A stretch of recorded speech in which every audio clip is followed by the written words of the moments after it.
Probably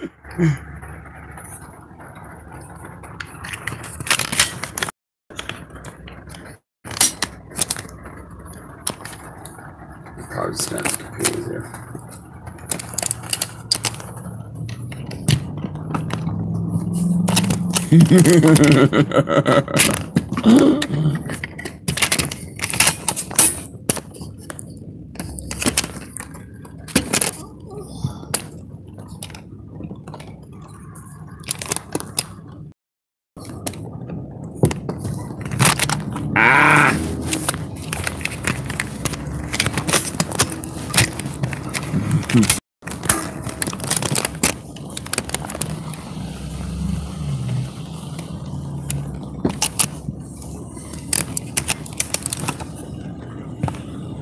Don't make me choke a bitch.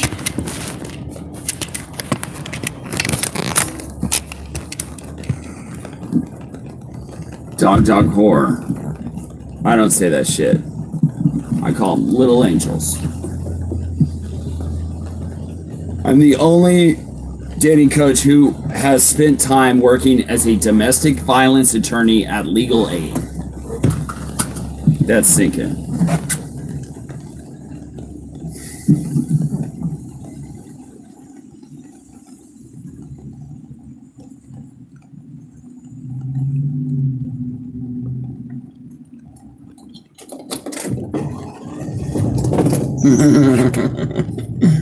Never will. I tried. It's just not. I just don't have it. I just don't have it. No. I tried to organize gangbangs, but I just couldn't get it done. I just don't have the right douchebaggery fucking fibers. They just don't buy it. I'm just not.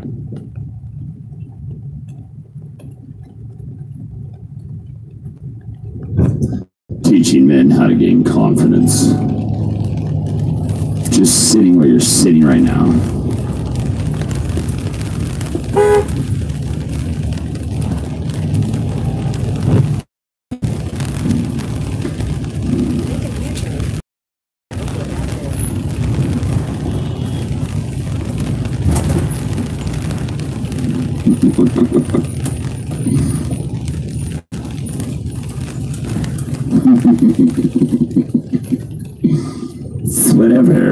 Whatever. Listen. Stupid fucking seminar.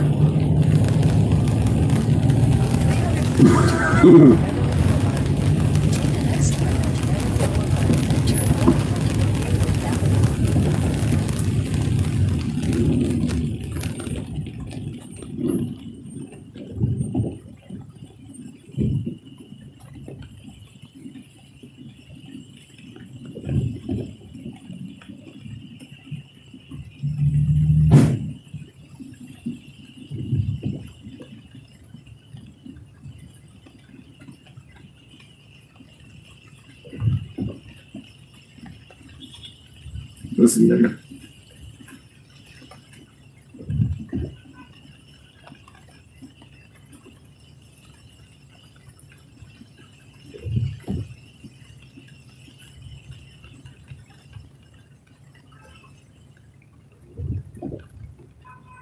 Dating is like a dance between predator and women actually want to be caught like devoured prey. Just looking for guys with certain qualities instead of searching for some certain traits in a man that didn't ask for permission to give ourselves to him. So all you need to do is know what those things are and how to embody them so you can get him to chase her and want him, convince her. I'm going to teach you how to be attractive. 5 things that women instantly look for when going on a date with a guy. I'm a dating and relationship expert, and it's my occasion to educate you guys on how to come across as a more desirable man to any woman in the world. I spent decades coaching thousands of men. All of the insights I'll give you for free. So subscribe to my YouTube channel. Do so now, and don't forget to give me a big thumbs up.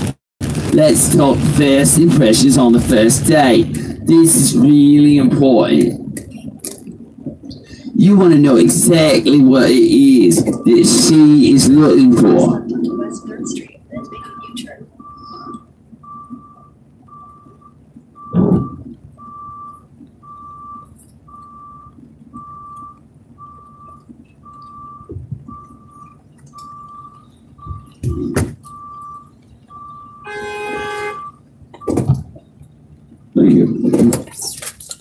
Confidence. Mic drop. Confidence. Guys, you hear this for a reason, guys. Confidence is sex appeal. We are desired and attracted to men who have confidence. But it's a razor thin line between being too egotistic.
If you are really wanting to be with a woman,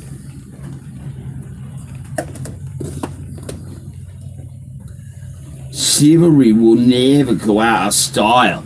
And I promise you guys that the more you start to invest, show her that you are someone who is able to take it slow and make her feel special, she's going to be eating out of your hands.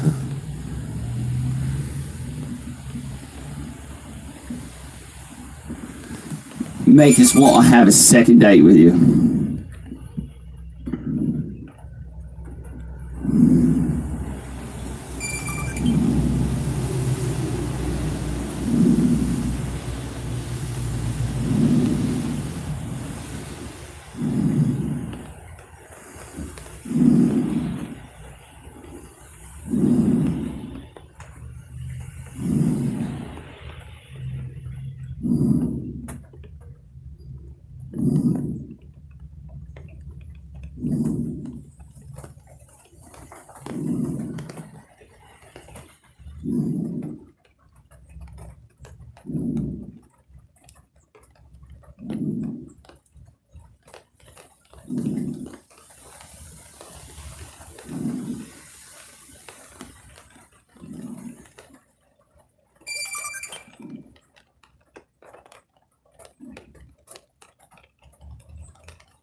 Was that math I'm raising?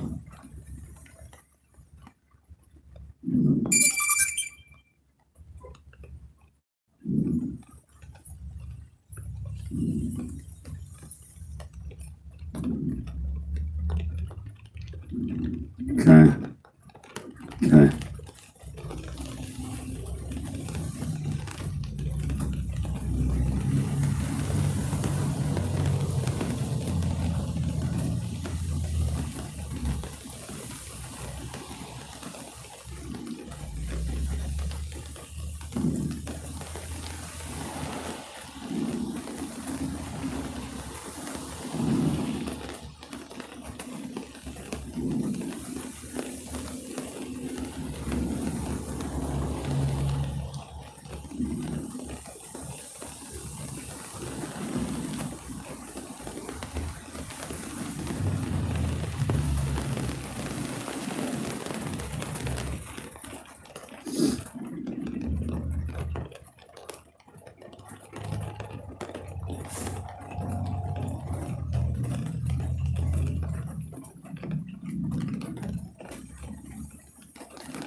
Then these narcissists have a boy, and all of a sudden they love him.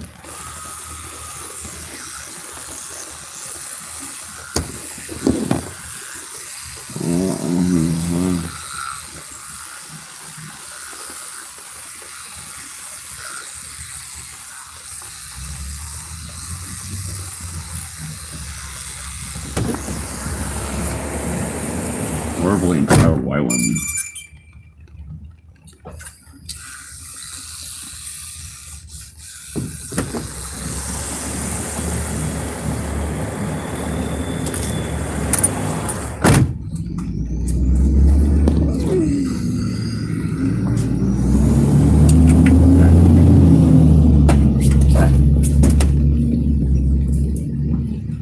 Nah, that bitch is gonna get insecure. These bitches get insecure a lot, dude.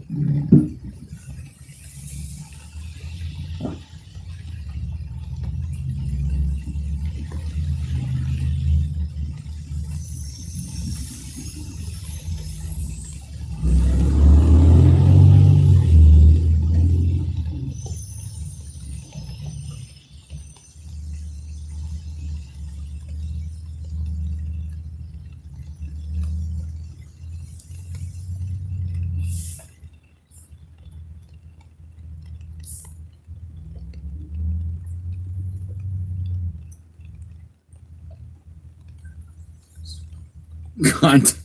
Matt Black, legit to you as a Matt Black Range Rover. Consumerism slave cunt. Consumerism slave cunt.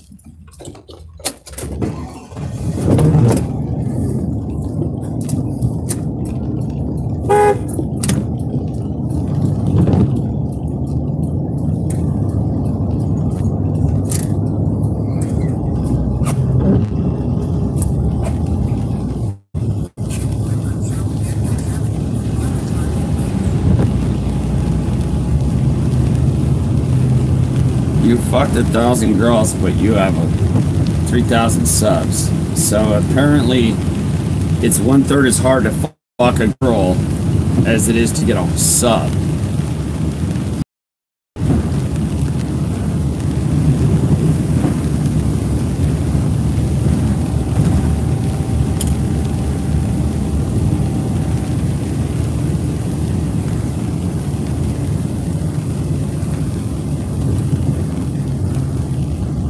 It's safe as fuck. Oh, whatever.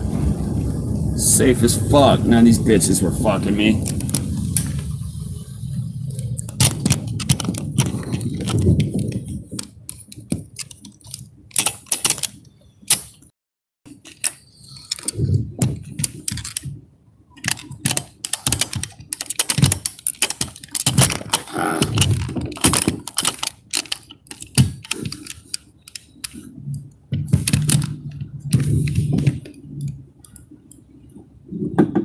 Men make the mistake of trying to sell how amazing some shit's gonna be. Men get rewarded for risk, women don't. You know, for a girl, not that big a difference in terms of her offspring. When you're talking with a girl or trying to take her home or persuade her of some shit, instead of trying to persuade her so amazing, you should really try to sell her it's not a big risk.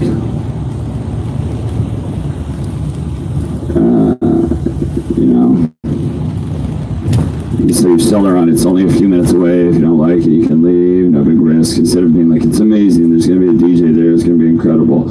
Number one, if you do that from a social value perspective, you look try hard. It also make you look like you're lying.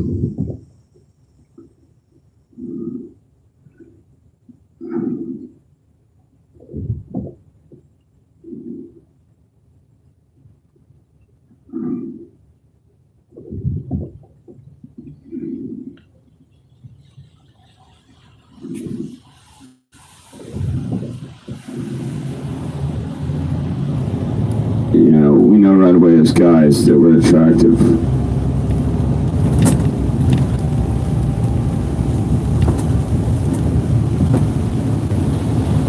Most of the guys, women need more time than that. They're attracted to you. They care more about the upside, they care less about the downside risk. They want to take their time. They care more about the risks than they do about the upside. The takeaway is incentivized to take risk. And so for men, selling the upside and selling the ambition is probably a good idea. For women, whether sexually or in other areas like in business and shit, selling the lack of risk and the stability and predictability, those kinds of things are generally going to be much more what gets you results. Stop looking to the male lens. Stop assuming that they're you. I'm not saying women suck or men are great. What I'm saying is there are fundamental differences that come from our very biology. And the more you understand those differences and acknowledge them, if you acknowledge life as it is, you're going to make much more intelligent decisions. Fuck, motherfucker. Also learn this lesson about living in reality. That's it. It's not politically correct. I might get some blowback, but that's the fucking triple truth, Ruth.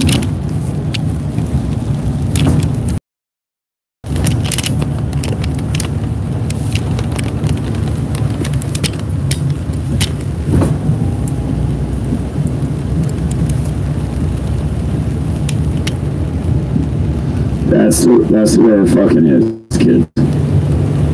That's the way it is. That's the way it is. That's the way it is. I say a lot of words every day, so my vocal cords are in fucking shape.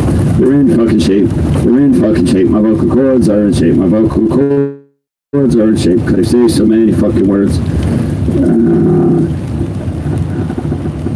Every fucking day.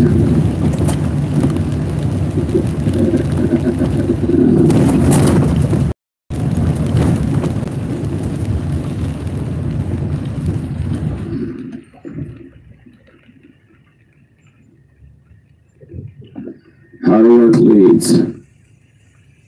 How to work fucking leads. How to work motherfucking leads, kids.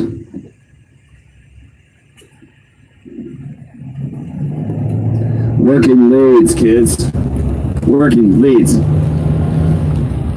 Little Pum never spending money on a bed. Little Pum never spending money on a bitch. Take a nigga bitch to the motel sick. Nigga Pum never spending money on a bed. Little Pum never spend his money on a bitch. Alright. Good dope. Good dope. Good dope coming out my pores. Good dope coming out my pores. You just have to sit. So many different things. So many other fucking cool ones, and the novelty of the new ones just kind of fucking dies off. Yeah, you keep getting new ones, but talk about rotation video. Another example, just set, is when the girl's like not sure on her schedule yet. Or her car should be fixed, or some shit like that. Incomplete information. And she's like, oh, my schedule isn't firmed yet. You say, okay, when will you know your schedule? Tuesday. Okay, sounds good. I'll put a calendar reminder for Tuesday night or Wednesday morning. This shit's like running a fucking law firm. Set Brittany. Brittany got schedule set. And I know what that means, okay? You can't be like, just give me some options, because she doesn't fucking know.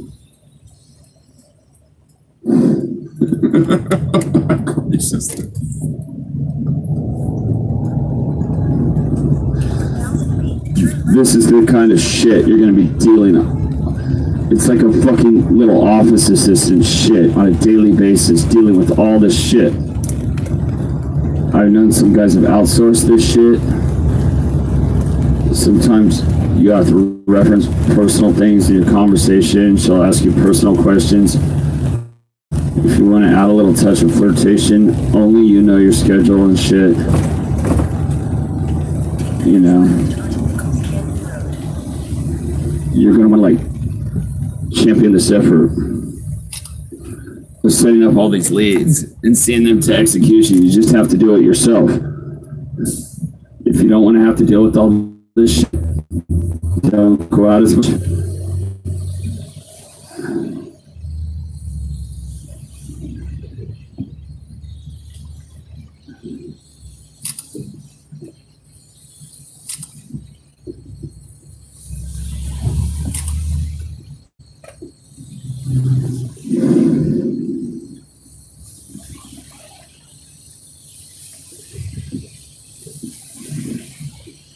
I don't chit chat over text. I'm just like, when are you free?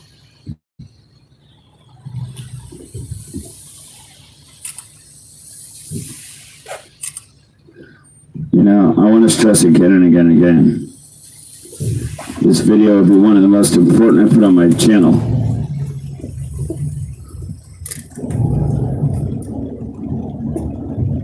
This is the core of how to work all these leads. These leads are worthless if you're not working them properly. You aimlessly text somebody and you're trying to bang a whole bunch. You never like set very many plans. And she's like, oh, I can't meet till the weekend. She's like, what if I tell you my schedule? And she's like, oh, I'm sick. All these different fucking things. You don't have time. When are you going to be back in town? Oh, this day.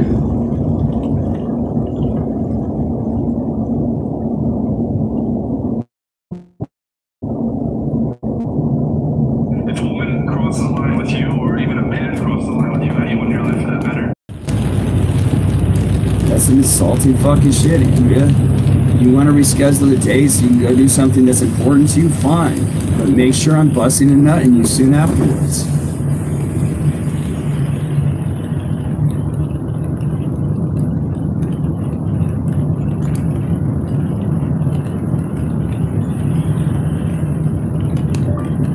You like you're talking about feelings and having an emotional connection and fun and a little bit of dick on the side. I like busting nuts in you and having a little bit of talking about feelings and connecting with you on the side. It is what it is.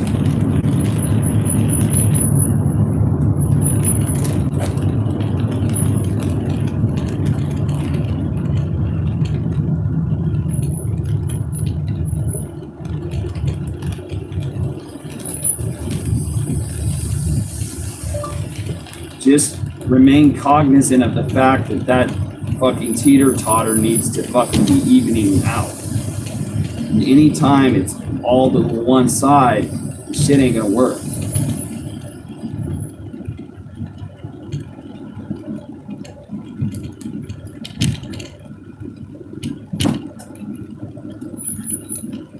I like busting nuts.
I've been studying the canon of lesbian dating coach and lesbian pickup artist literature. And I'm getting really fucking good at it. And I'm opening up another niche to my business.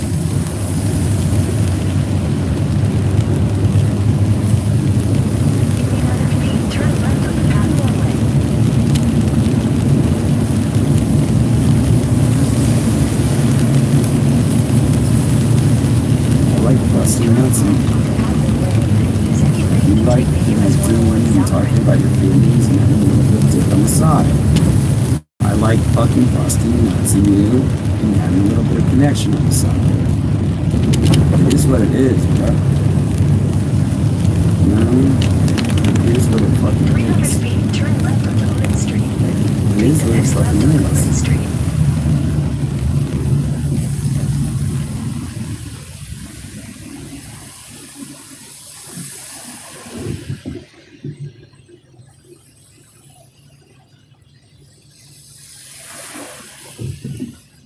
That's why, bro. Fucking trying to find a fucking use for you in my life. Like, I unsaid him. I was like, no, first shop this sex club thing to her. In 1,000 feet, turn right onto Cahuenga Boulevard. What made you ask that? Because I don't give a fuck about you, bitch. That's why.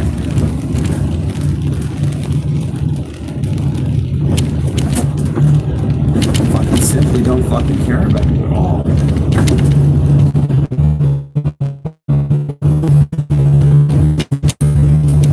Not fucking wrong. I'm trying to get you in my life.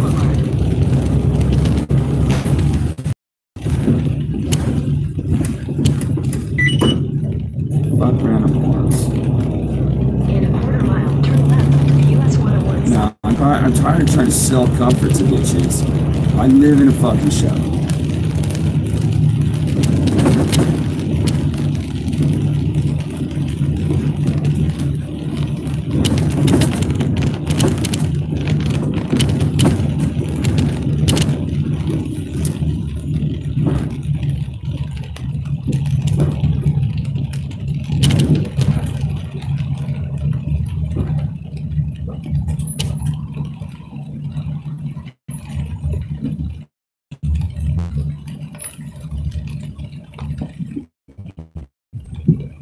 Is I can to help you. I don't have shit for fucking money right now. Is the problem.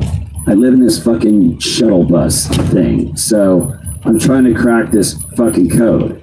It's like I don't feel like I can sell comfort or security to bitches living in something most bitches think is like a rape bus. So I'm like, well, fuck that.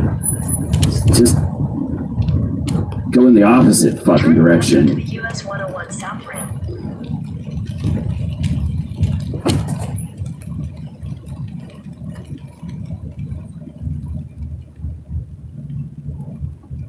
In 500 feet, turn left onto Franklin Avenue.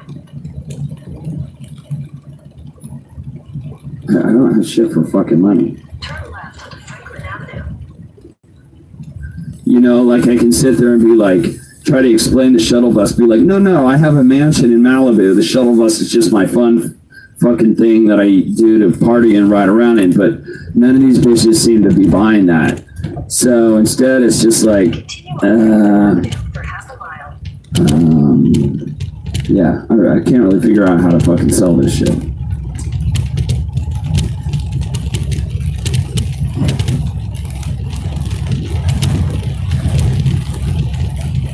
You know, like I can sit there and be like, try to explain the shuttle bus, be like, no, I have a mansion in Malibu. The shuttle bus is just my fun fucking thing that I do to party and ride around in, but none of these bitches seem to be buying that. So instead, it's just like, Continue on Franklin Avenue for half a mile. yeah, I can't really figure out how to fucking sell this shit. So at this point, to me, it's just like, well, don't try to sell them on. No, my creepy shuttle bus is safe. Just tell these bitches this shit is not safe, and I don't respect you, and you're a fucking random fucking whore who's gonna get fucked and degraded. So at this point, to me, it's just like, well, don't try to sell them on. No, my creepy shuttle bus is safe. Just tell these bitches this shit is not safe, and I don't respect you, and you're a fucking random fucking whore who's gonna get fucked and degraded in it. You're a random fucking whore who's gonna get fucked and degraded. No, I'm not trying to sell these bitches. No, my creepy shuttle is super safe. It's safe as fuck. No, it's not safe.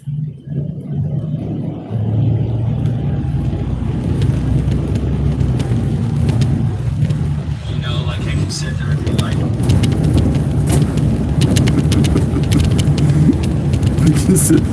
no, my creepy shuttle's totally safe, bro. No, it's safe. I sell them on comfort and shit. And I was like, no, quit trying to do that. I don't really know how to sell it. I mean, it's not like that. 600 feet, turn left onto North Beechwood Drive. Fucking shit.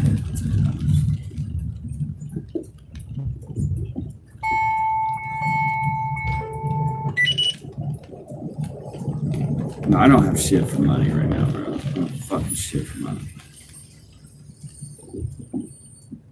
I don't have fucking shit for money.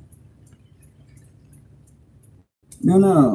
My fucking, my creepy shuttle is totally fucking, it's not safe, bitch. It's super dangerous.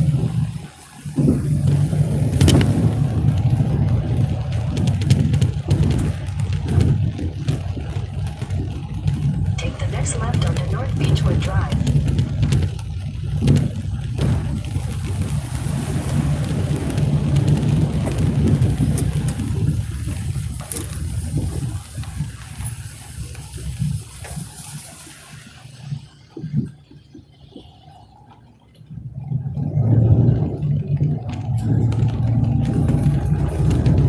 Continue on North Beechwood Drive for 3/4 of a mile.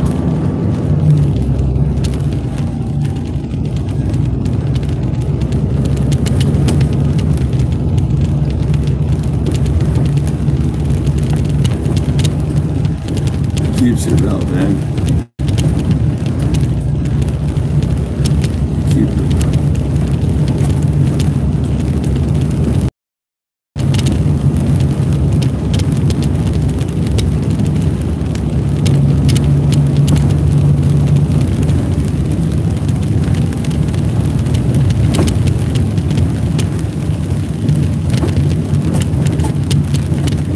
We're either going to find some common ground in a way to make things work, or we're not. Either way, I'm going to keep it moving.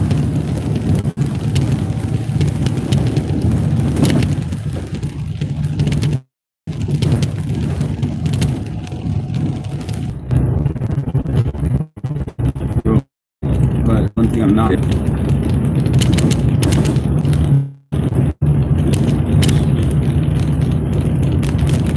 I don't get the shit I want.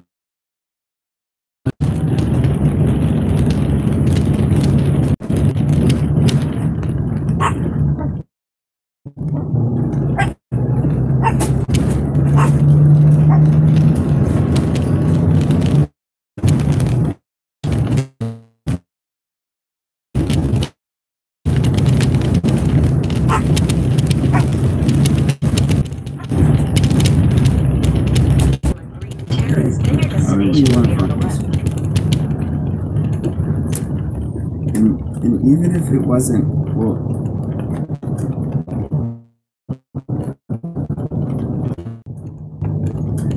by tending to my needs at your earliest convenience.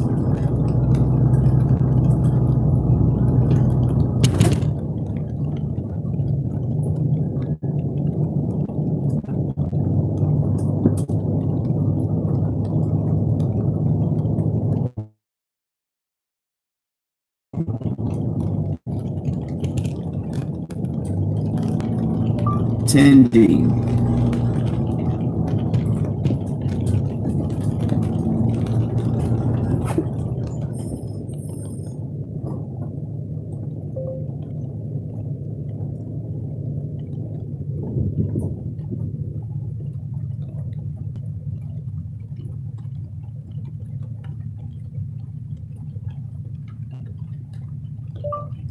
You keep wanting to avoid addressing that, and it's just like a kid who wants a candy bar but doesn't want to pay for it.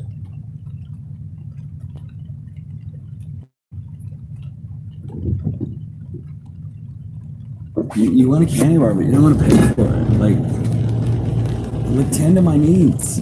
You know what I mean? Like, fuck. I don't care. I don't care if you enjoy the sex or not, really. I mean, it'd be...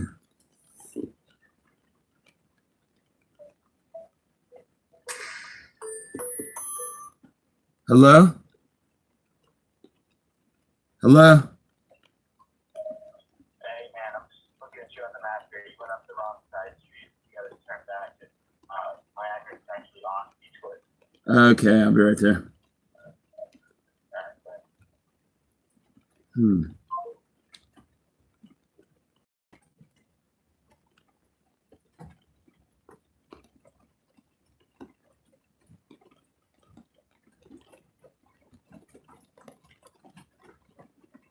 but I keep it moving, bitch.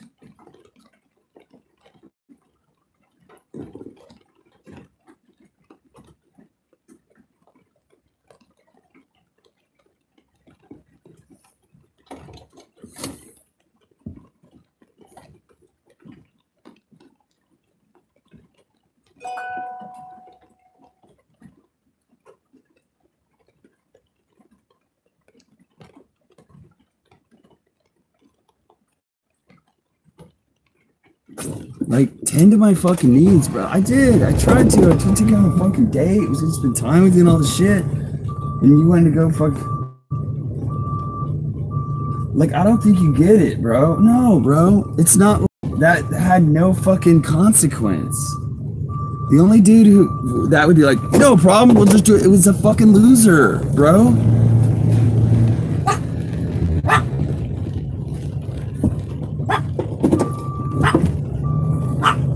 It's annoying.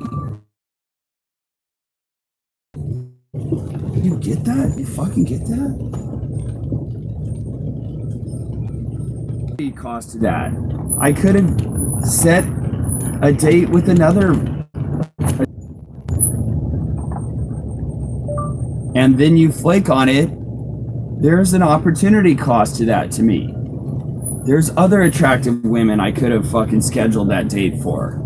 So now I have a dead fucking moment in my schedule. And I don't like that shit. And I had 3 of those shits happen in a row this week. And it gets old. So you seem to think like there's no fucking cost to it. There's no cancellation fee. There is a fucking cancellation fee. It satisfied me sexually soon afterwards, making a genuine attempt to reschedule.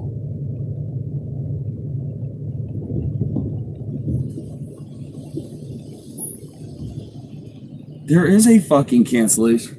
There is. What the fuck? The only dudes who put up with that shit are fucking losers.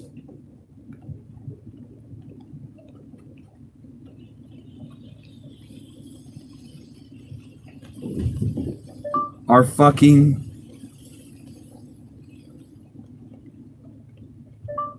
You are literally following a path that guarantees you a loser infestation in your life.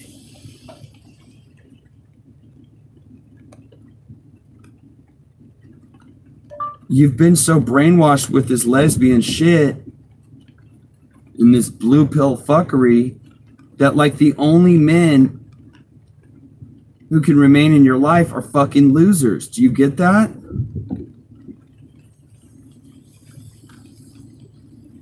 Are fucking losers. There's so many of you women doing this shit.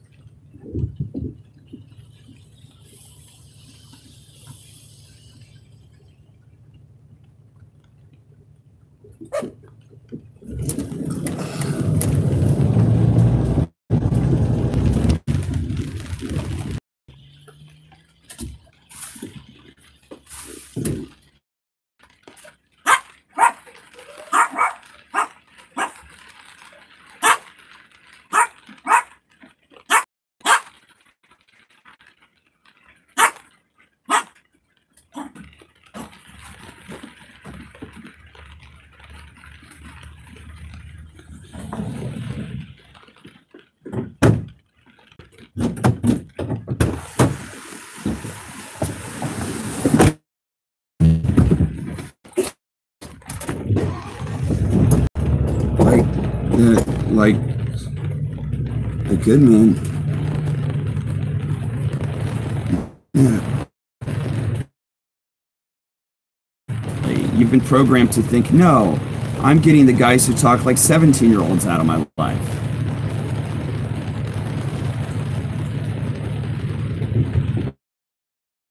No.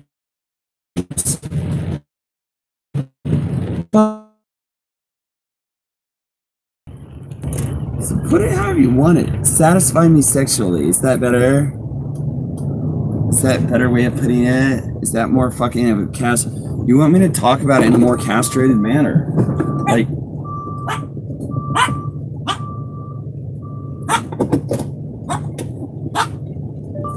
You want me to talk about sex in a more castrated man? Out of a man is there's castration.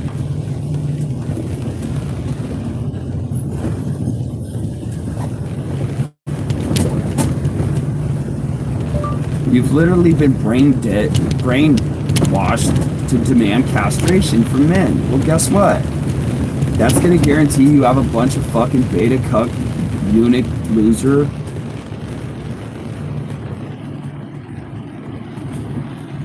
in your life.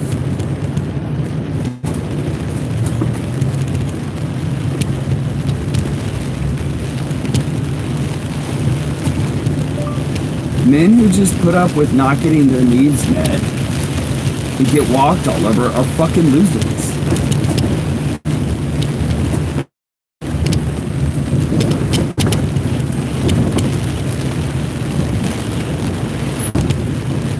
Men who? They're fucking losers. They're fucking losers.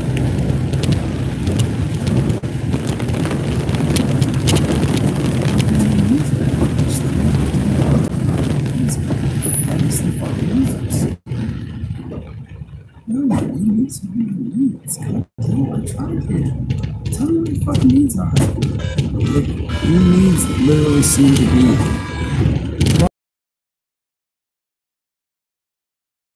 make you have this need.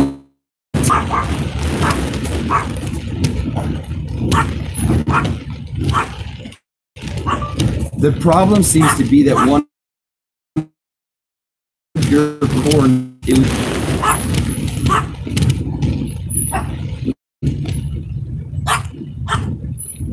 it's a very common thing in Western society. It's a very common thing in Western society. Women have been brainwashed. Their core needs is to make men losers and to poison drip them.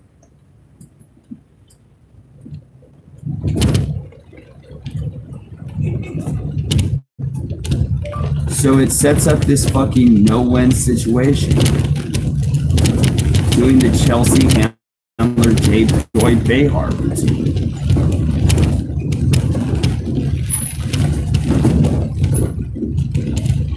One of your core needs is to make me a loser. Like, do you get it? Do you get how that's fucking just bound to fail? You want a winner, but one of your core needs is to make a man a loser. So many of you women want a loser, but you continue to cling dearly to these core needs that require a man to be a loser.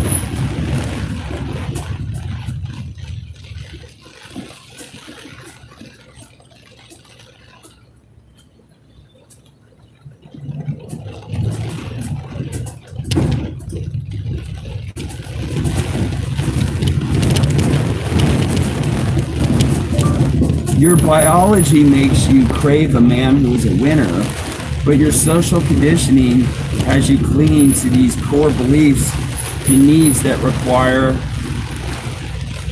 a man to be a loser in order for you to accept him.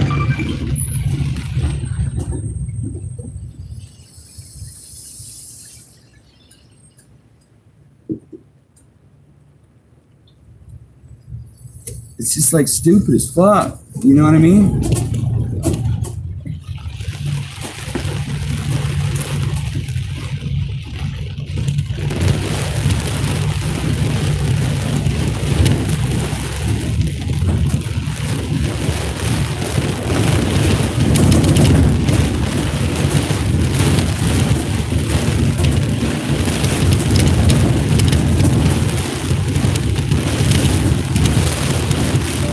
Now you're just not being congruent. One minute you're a lesbian, the next minute you're not. That's low value.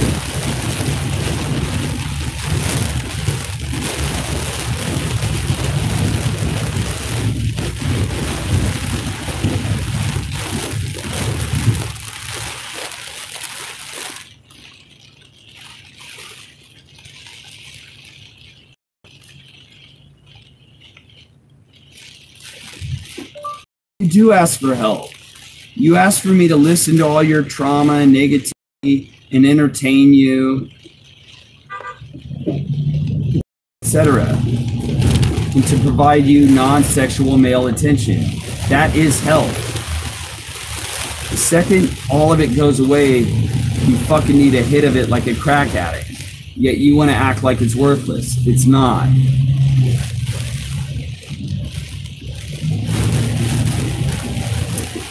The second all of it goes away, you need a hit of it like a crack addict. Yet you want to act like it's worthless. It's not.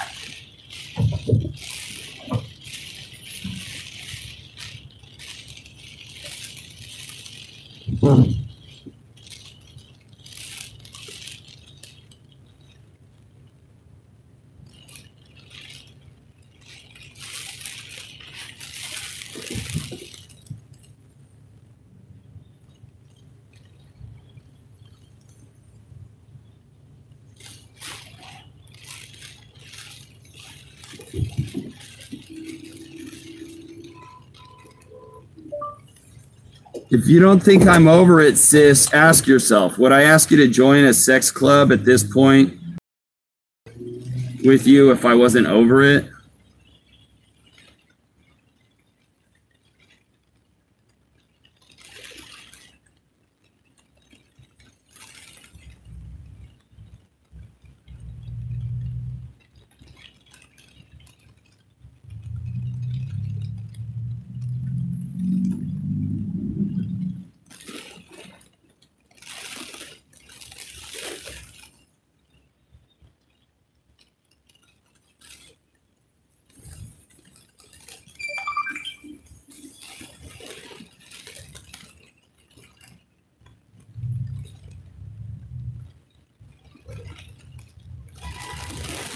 If I wasn't over it?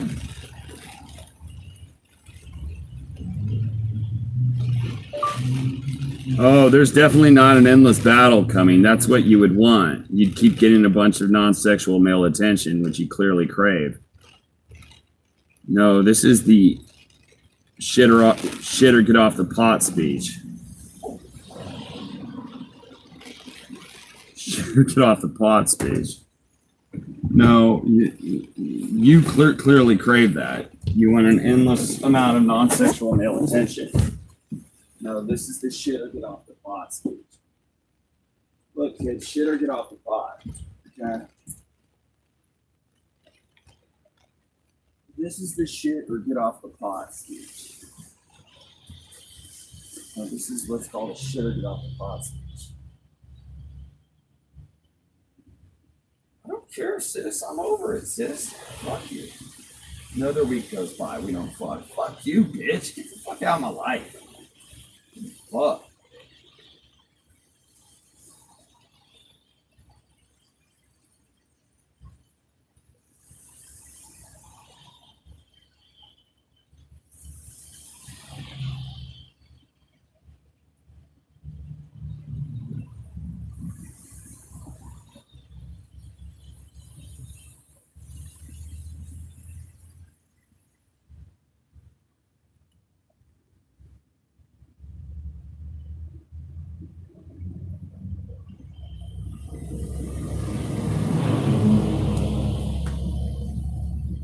This date, this like all this shitty. It's like I'm over it. Asked her on a date. She cancels 2 hours before the date.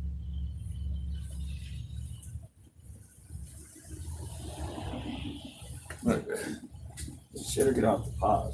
Girl, I'm over it.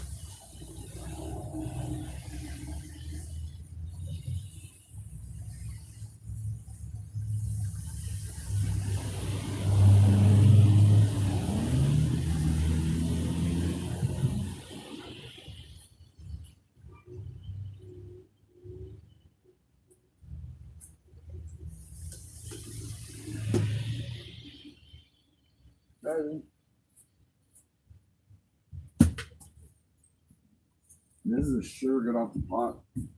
This is speech.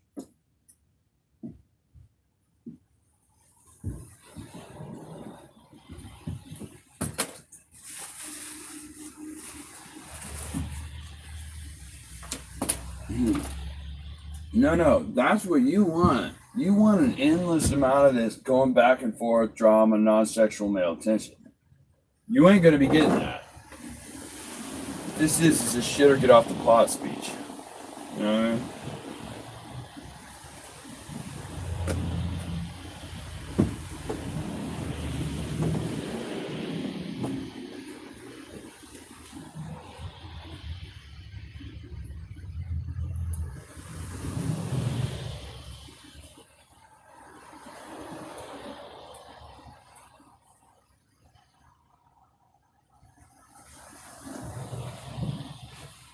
Would be.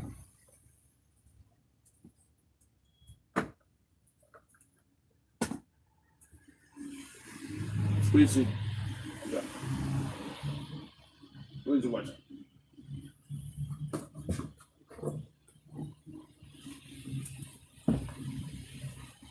No, there's definitely gonna be none of that, babe.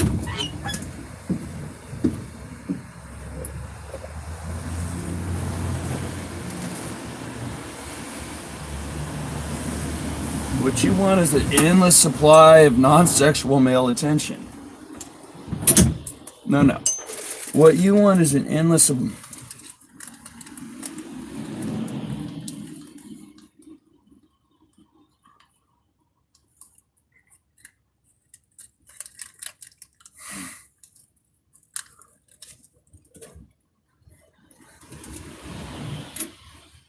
No, babe, this is what's called a shit or get off the pot speech.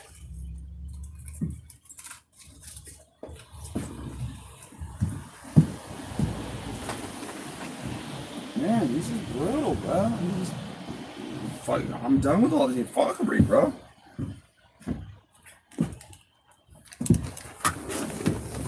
Look, I'm done with all the fuckery, bro.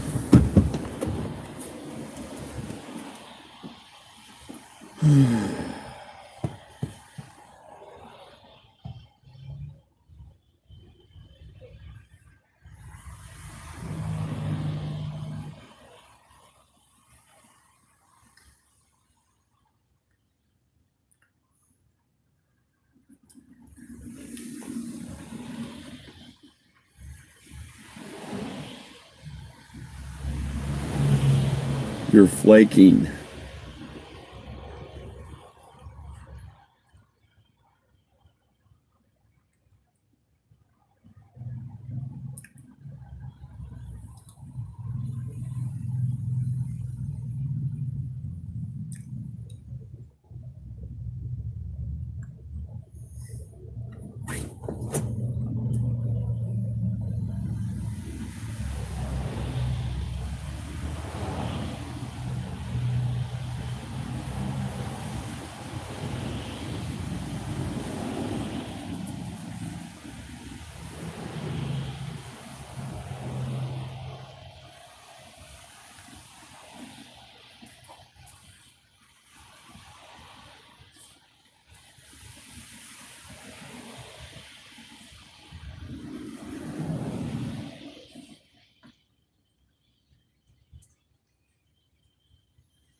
cool. I don't want to in my life.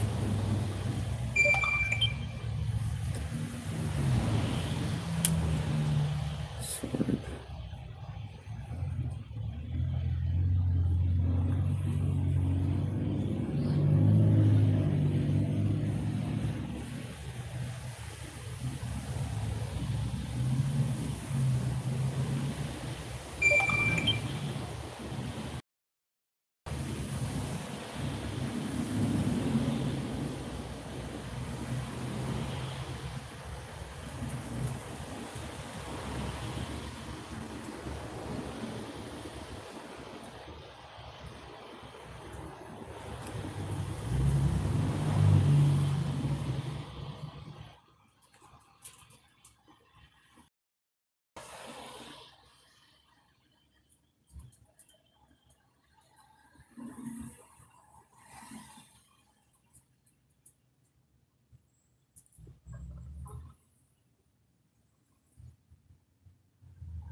No, dude, you want a steady stream of non-sexual male attention.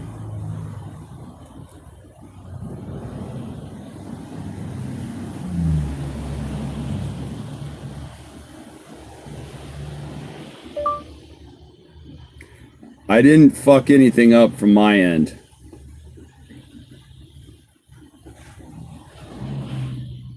Maybe it fucked up things as far as what you wanted, but as far as what I wanted, I made all the right moves.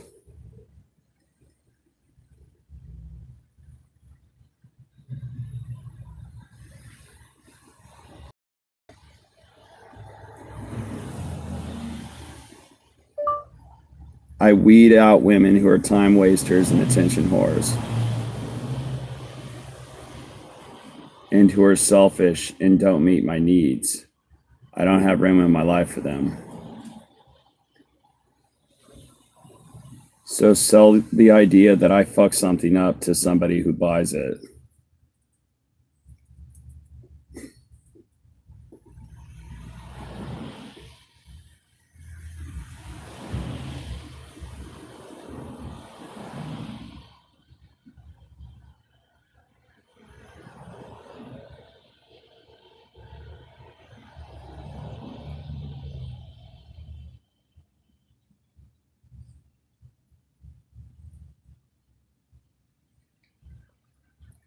This ain't my first radio, sis.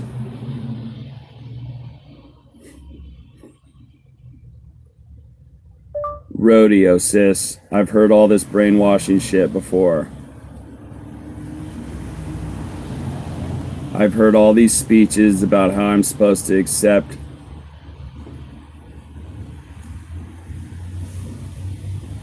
deals that contain no bargain for consideration on my end.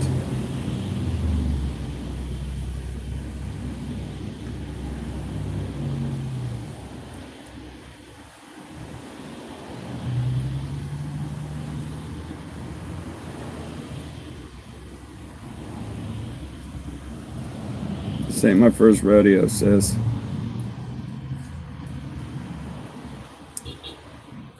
I've heard all that you're not a real man if you don't buy into our paradigm bullshit.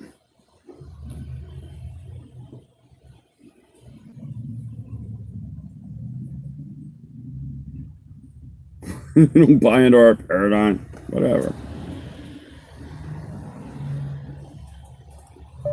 It's all good. It was nice meeting you. I wish you the best.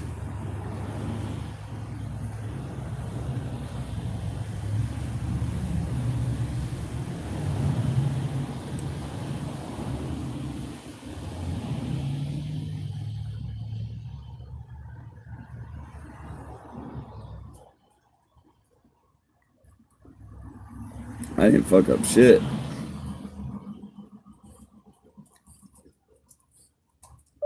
You fucked it up by flaking and not offering a makeup date. You fucked it up.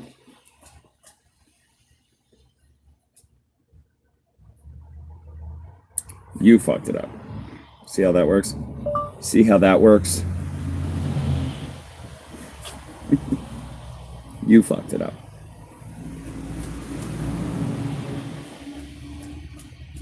You think you're just gonna flake like a bitch?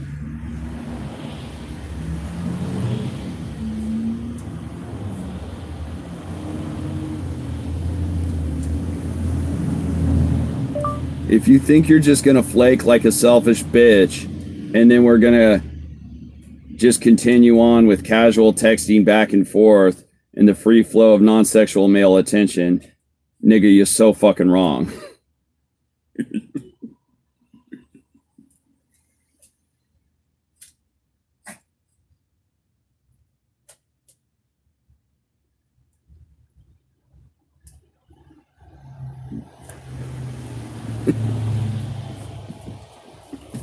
Nigga, you're so fucking wrong.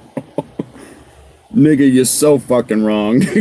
Nigga, you're so fucking wrong.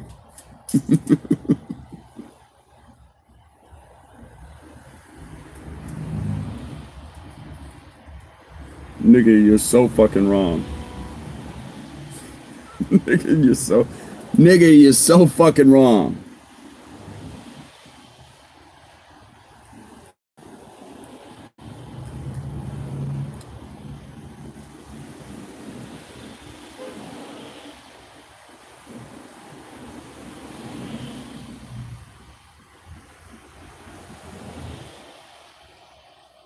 Black Seas.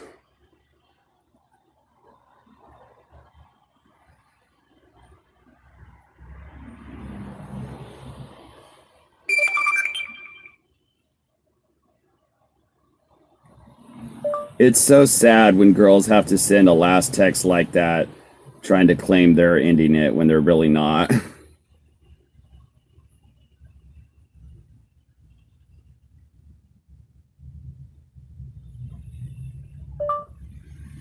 When someone else already did. It's so sad.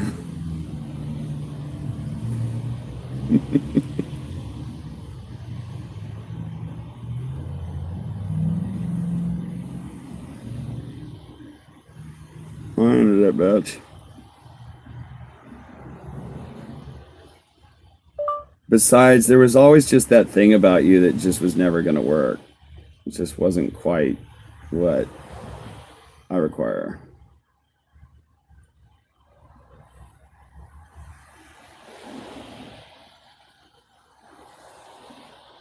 Thing.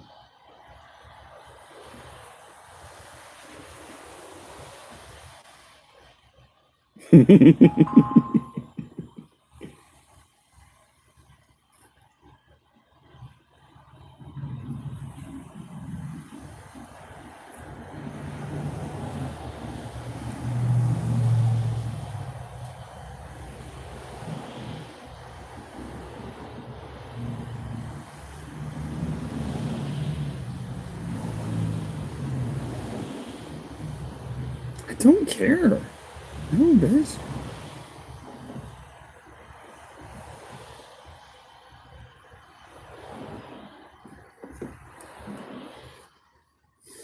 No.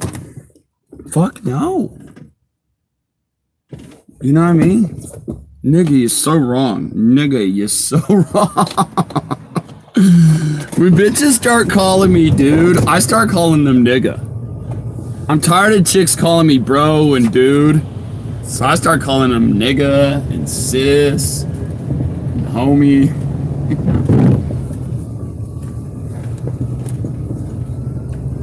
Nigga, you're so wrong.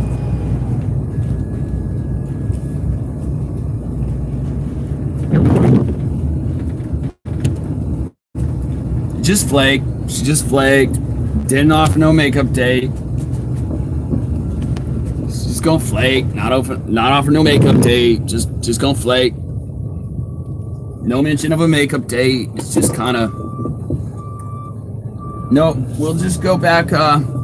We'll just get back to the free flow of non-sexual male attention here. Business as usual.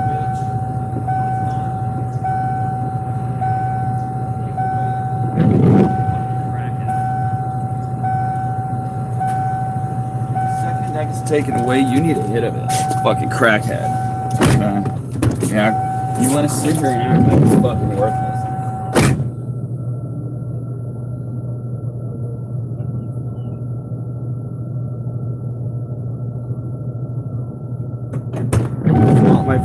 This isn't my first fucking rodeo. It's so sad when girls have to send a last text, like claiming they're the ones who are ending it. Well, okay.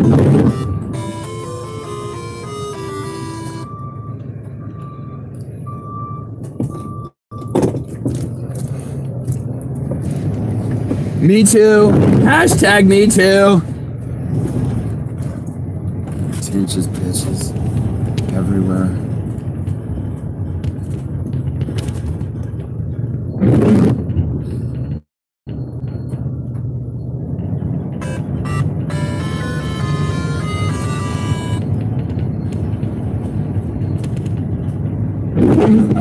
Whatever, bitch. I don't care, bitch. I don't care. You offer no fucking makeup date. You offer no makeup date. I'm done with it, bro.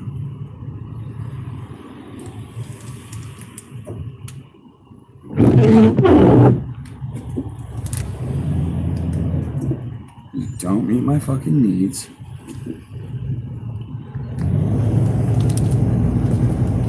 You could beat yourself up for like, oh, I should have played it better with Andrea.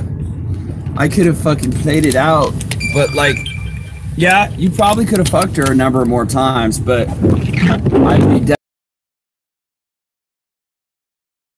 I've been able to fuck her a bunch of more times without dealing with a whole lot more of the same bullshit that you've been doing.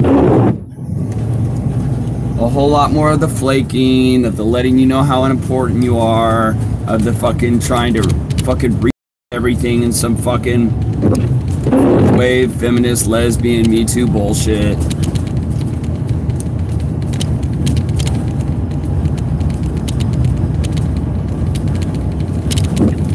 So, before you beat yourself up for all the pussy you just cost yourself, maybe pat yourself on the back for all the fucking headaches you just fucking avoided. Player. Like, you gotta think about the efficiency of shit. That chick Andrea is inefficient pussy, bro. Way inefficient pussy. There's way too much of an ego drain and a fucking hassle fucking quotient per fucking nut busted in her. Ugh.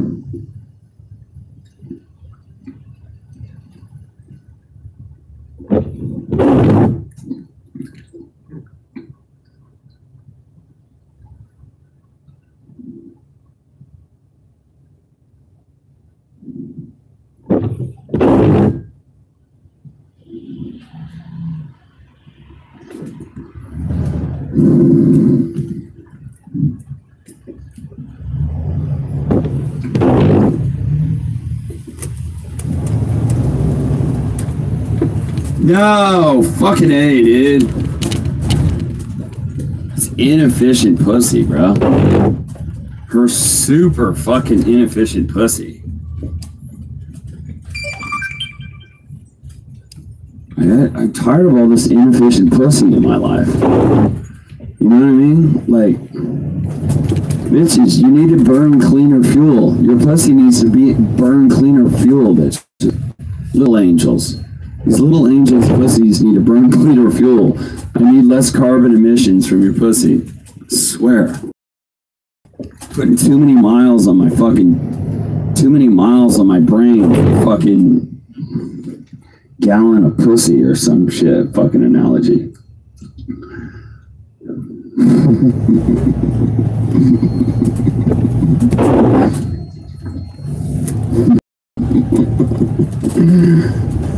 Oh my god, shut the fuck up already.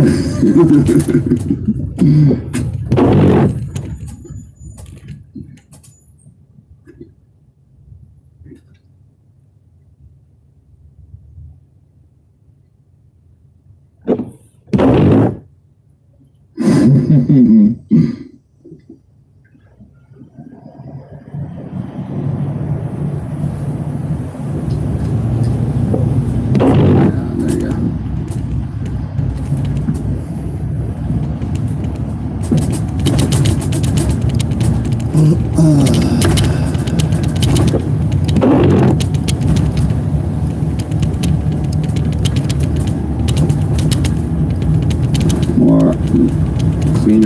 cleaner burning pussy in my life.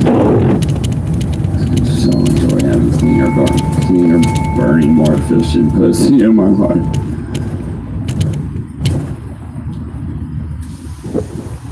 So glad to have made room for cleaner burning, more efficient pussy in my life.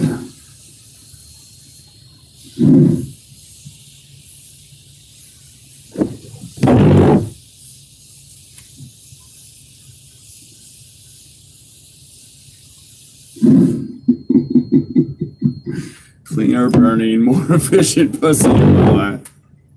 Oh my god, dude. Just cleaner burning pussy, more efficient.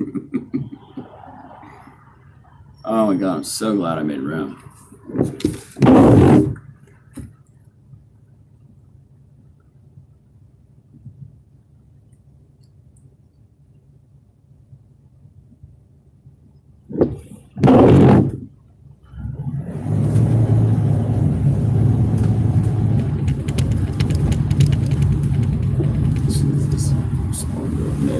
Bitch. Just responded and they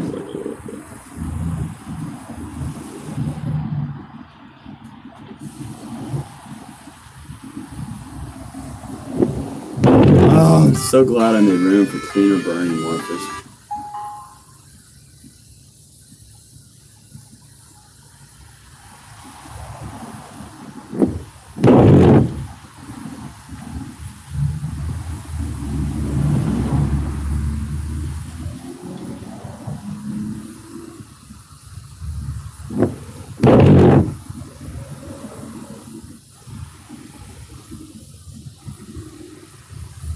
Get off that. It's just hell of your shit.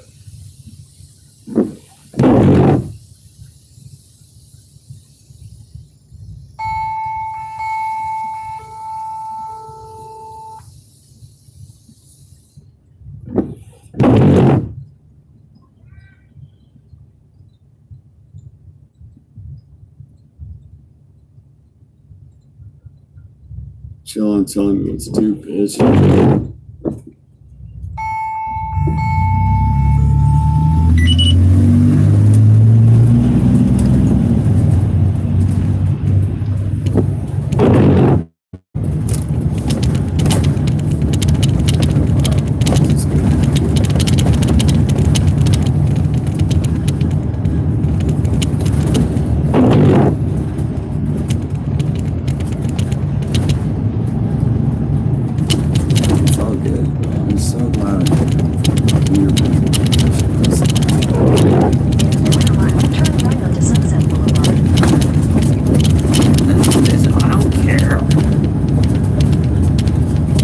For no makeup tape.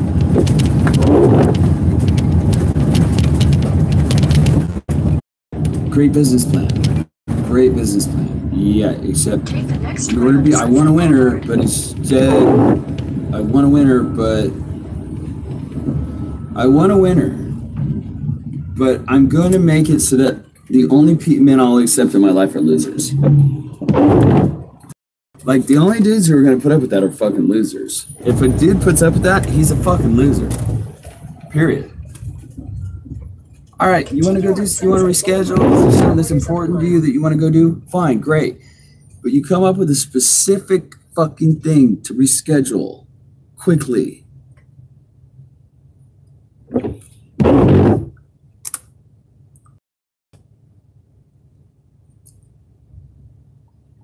Women who collect losers. There'd be a lot of women who collect losers, dude.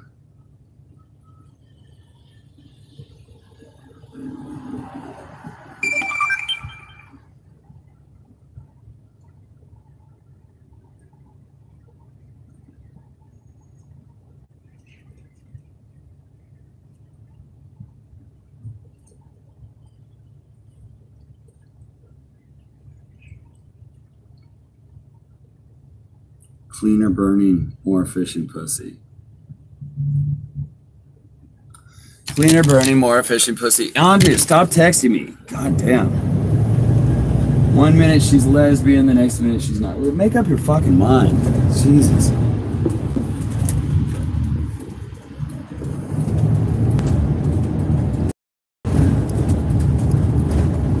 I definitely don't need that fucking.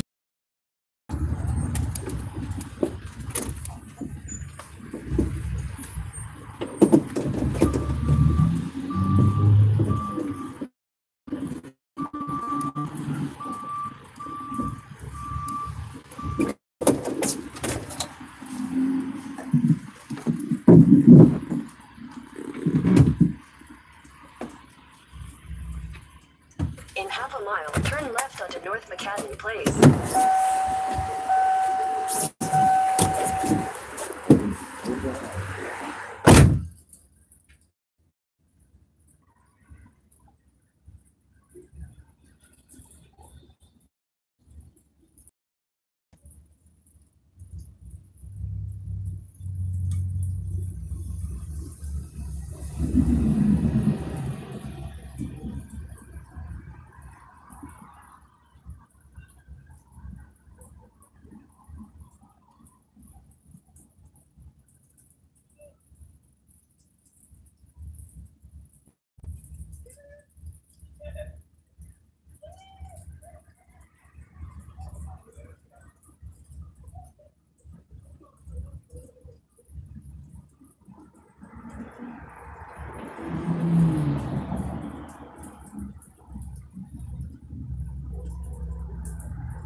Nigga, you're so fucking wrong, nigga.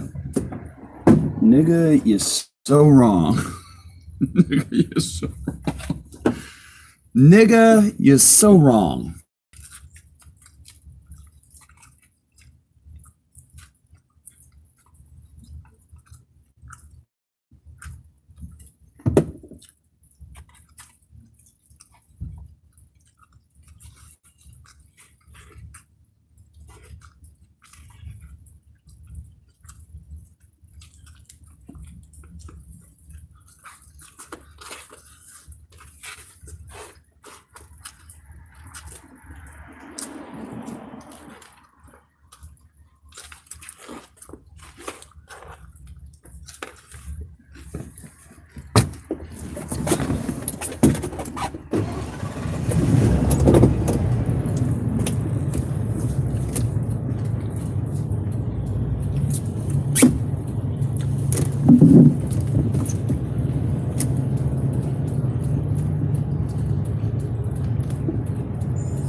It's like, yo, bitch, meet some of my needs. I mean, you are getting your needs met. You just don't realize it.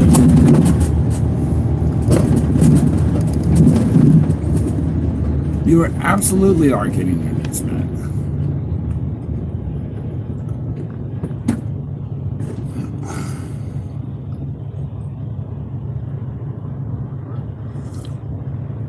So sad when women have to send you a final text acting like they're Lutheran.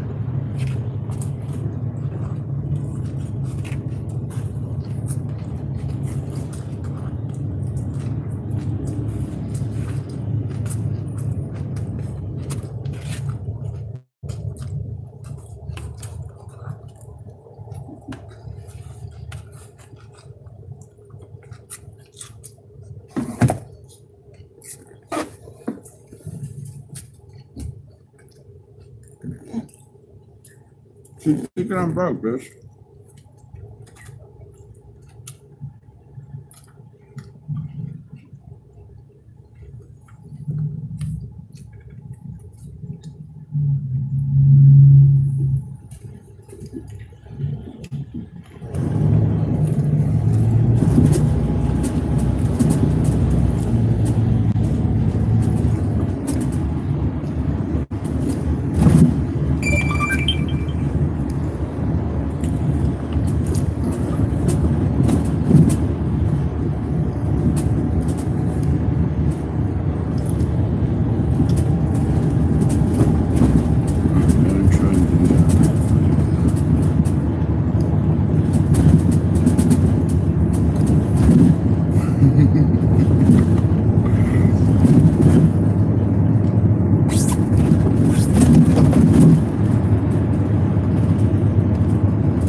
In 800 feet, turn left onto North McCadden Place.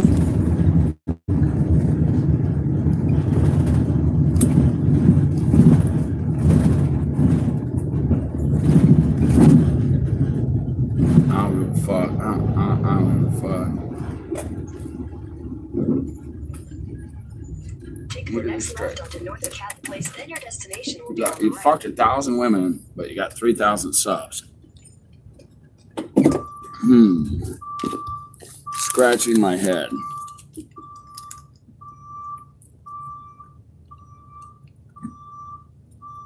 I think I might be a compulsive liar. Who knows?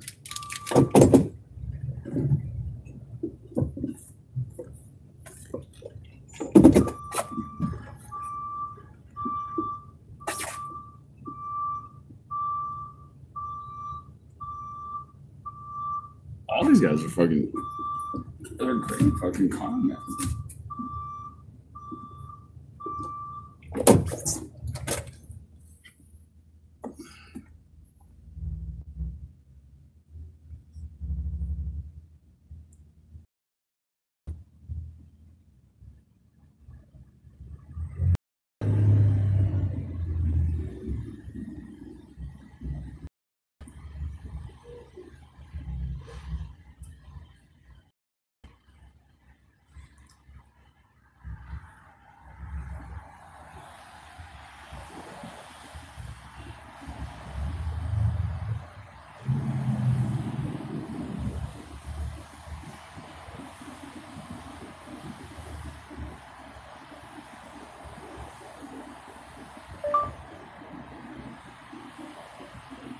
I simply pointed out that you're not meeting my needs, you know?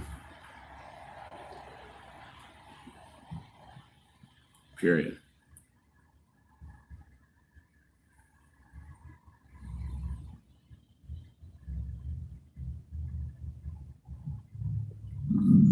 I simply pointed out that you're not meeting my needs. I don't feel the need to make out home when I'm attacked.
don't think you're a bad person at all. On the contrary, I'm fond of you. But I have boundaries, you know? I'm a high value man and I have boundaries. And if my needs aren't getting met, you're giving me no choice.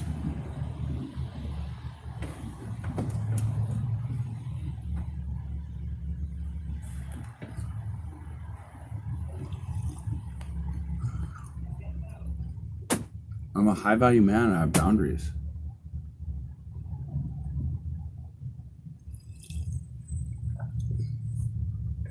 Just tell the bitch you're high value. I don't care. Just tell her.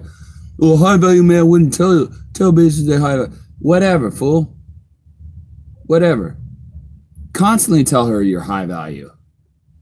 You know, high value men do constantly point out that they're high value. Constantly. Don't overthink this. Don't be too clever by half. I ain't never going to say I'm high value. Who was it? Say you're high value all the fucking time. Constantly fucking underscore that to her. I'm just going to come up with a line of shirts that just say high value man.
Bust a nut in you.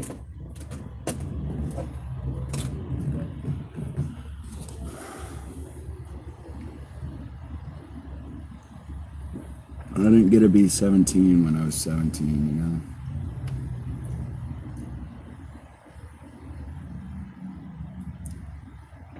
I did not get to be 17 when I was 17. I was 35 when I was 17. I passed 5 AP exams, was my high school's all-time leading scorer in a revenue sport, and had a 4.0 GPA, and had the coaches from Yale do in-home visits.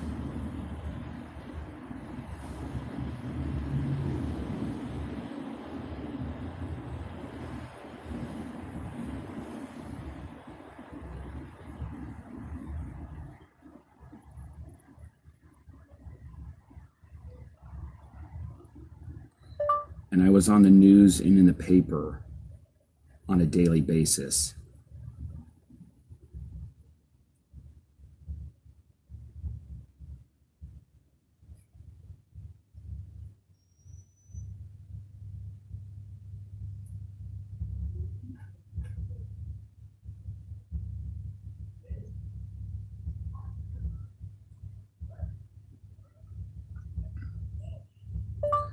And never drank or smoked or did any drugs whatsoever.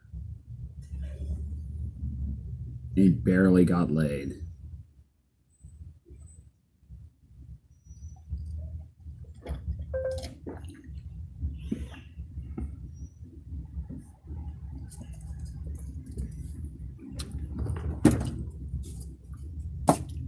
I did not get to be 17 when I was 17.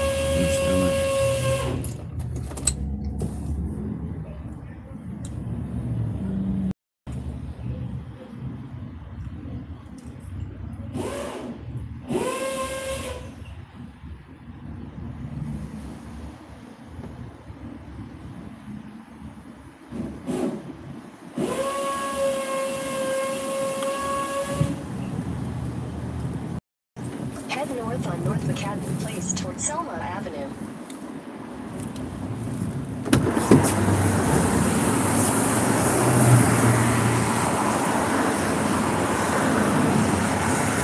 National Merit finalist.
Just strikes me as very odd to do something that I don't want to do.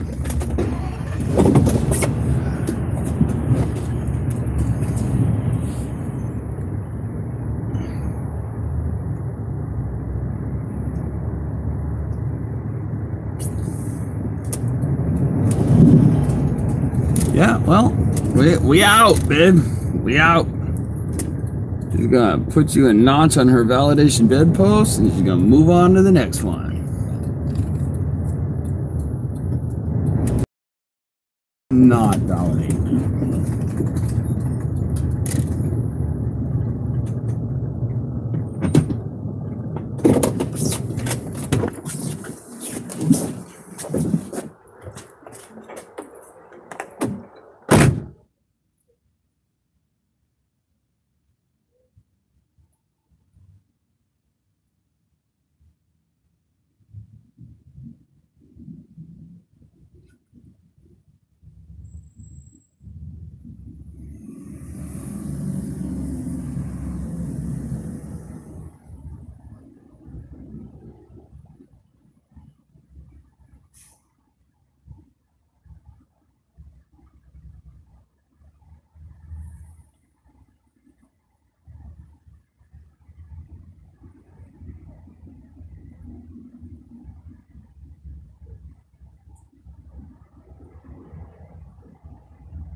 Fucking music.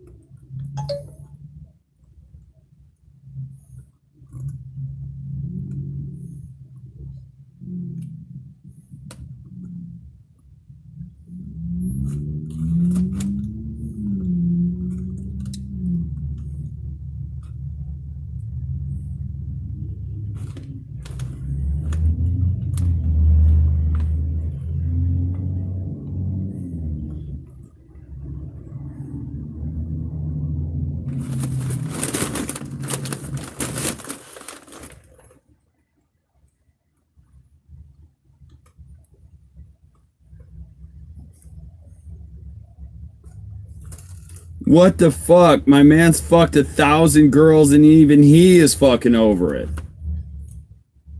Man, this shit's hopeless, man.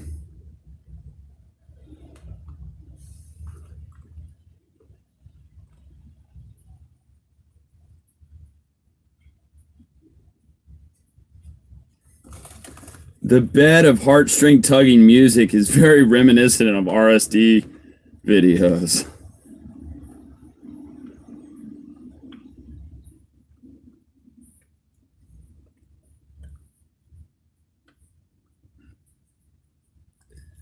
I really like this one. I like this comparing cultures and shit type stuff.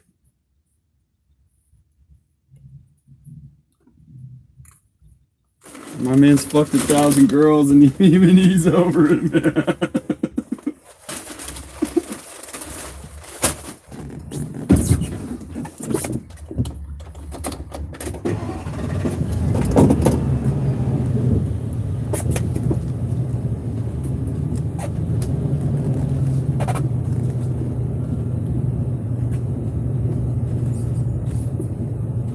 He's completely fucking slaughtered my heart, dude.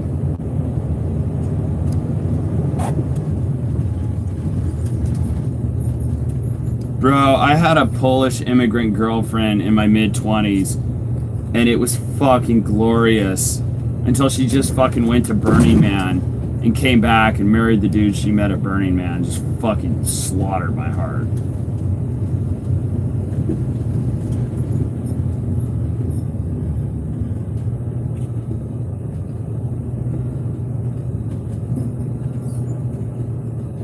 We fucked every day for the first 4 months.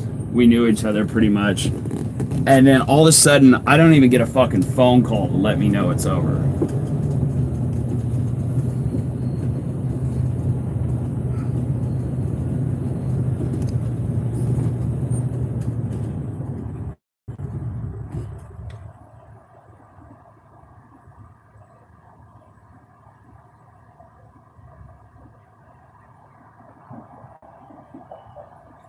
Fucked, not fought.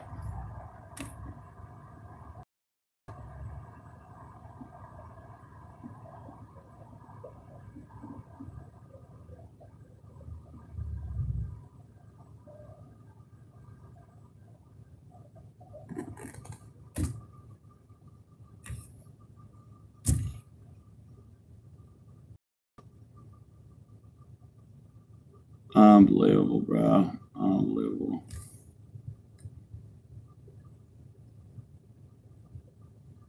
Man, the fucking heartstring tugging bed music. That's some RSD shit right there.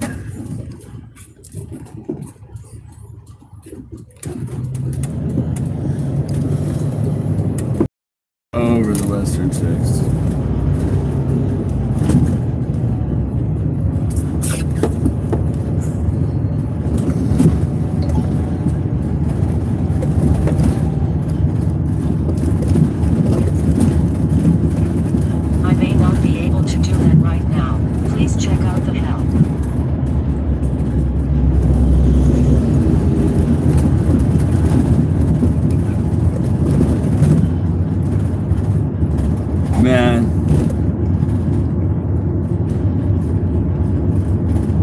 I didn't even get a phone call, bro.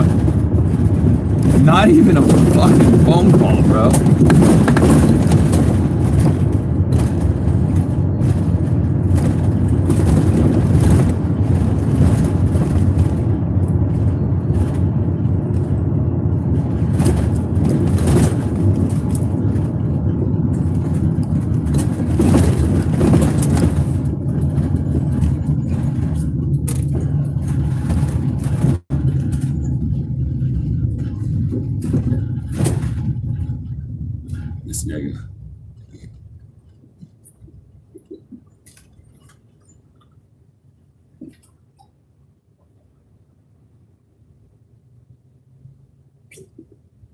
Man, it's so legendary.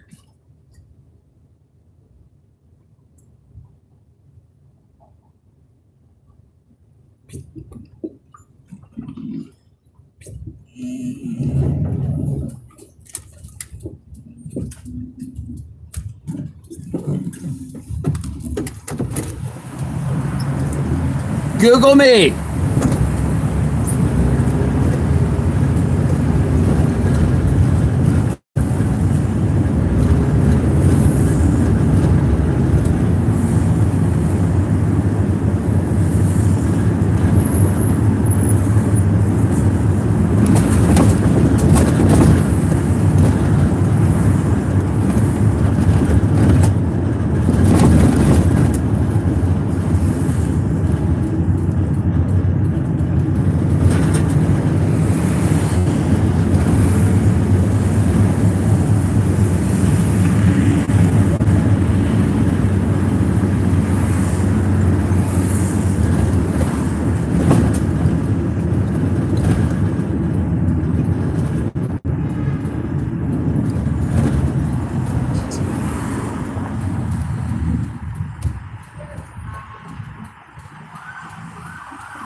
GIT.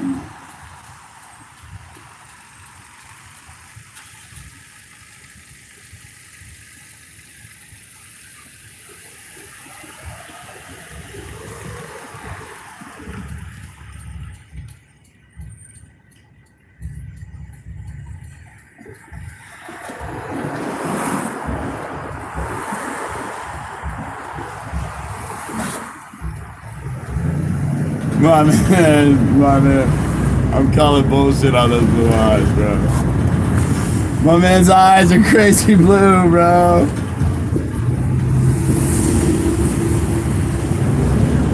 Clean up.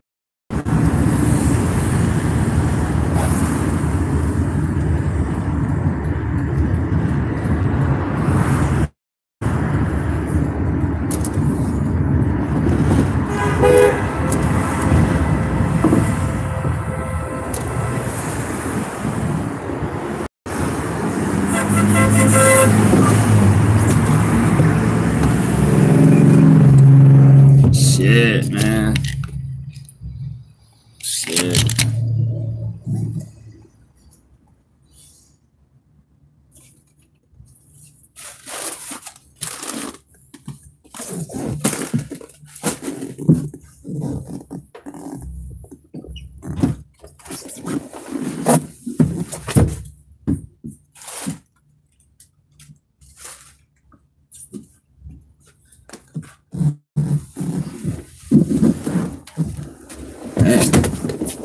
Just sad as fuck, bro. There's some heartstring tugging. Heartstring tugging shit.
All in. All in. On the whole dating and debauchery thing.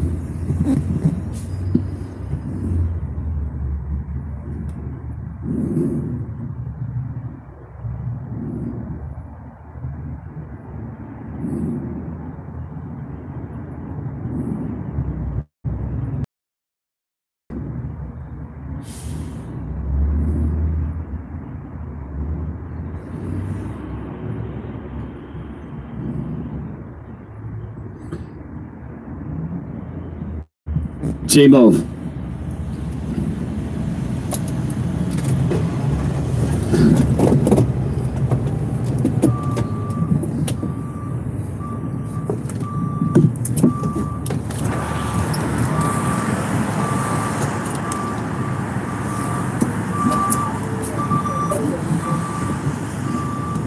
Like, they don't want winners. They want fuckers.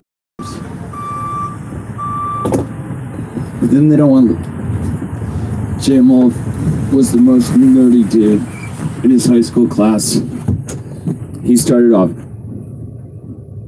Out of the 700 kids in his high school class, my man was the most nerdy dude. One dude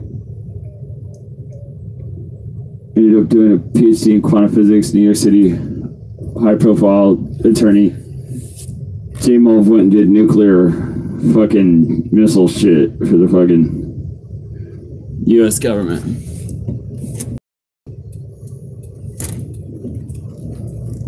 Resonated, and G-Star applied all that shit to business.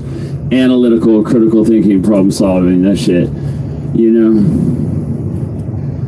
So, approaching the whole social dynamics game very structurally, very systematically, boiling the whole thing down into a set of fucking flowcharts.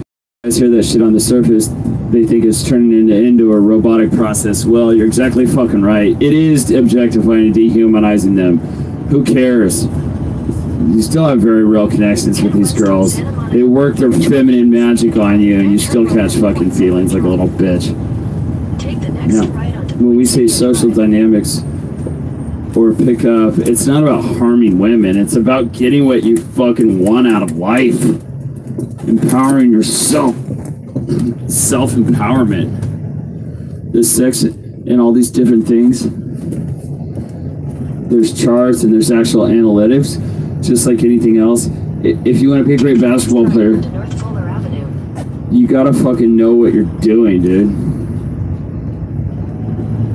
You know, you can't just be out there shooting a fucking ball. You have to know the other males, the other species, what's out there. You have to know what it is girls are looking for. 300 feet, turn right onto North Vista Street. You know. Take the next right.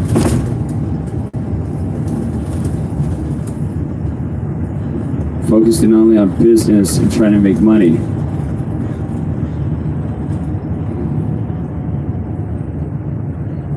How do you ultimately self-empower to know what you're supposed to say? Doesn't mean you know the first fucking thing about interacting with a female. For me, part of my program is, one, it's important for females to know what we want. Girls are used to so much of the 98th percentile of men, which is just some goose that walks around saying random shit, you know? They want them to say a very certain thing. It's not like they're doing that shit on purpose. It's just like if me and you only ate fucking pizza every single day, and then we see sushi, we stare at it and try and hold the same way we're holding a fucking pizza. It doesn't work. It just doesn't work for girls to know how to do it with men. I'm gonna see through shit tests and all that shit up front that I'm just like, what? And then have to educate them.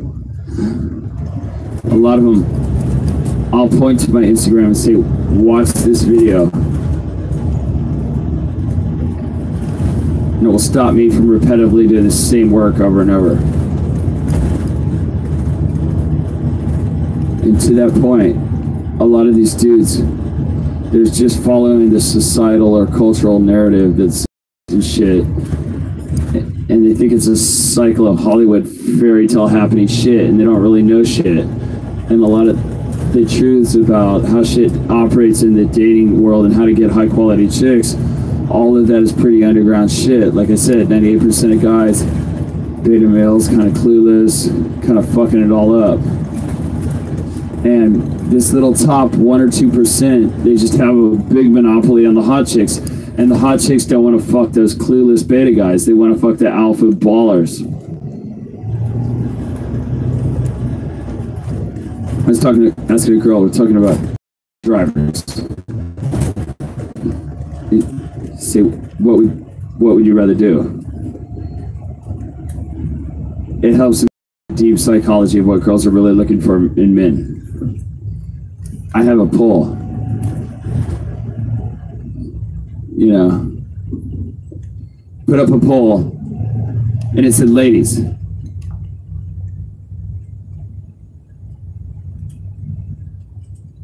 $14,000 people voted on it. Ladies and guys.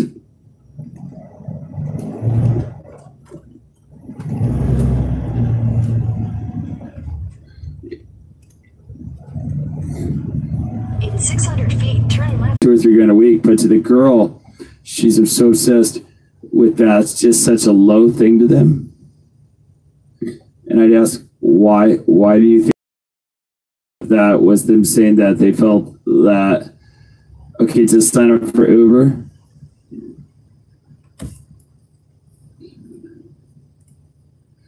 You know, it's like nothing to sign up for Uber. There's barely even a background check.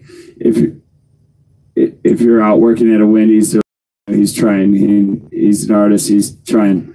They find Uber so low, and their consensus was because every Uber driver hits on me, he's a creep.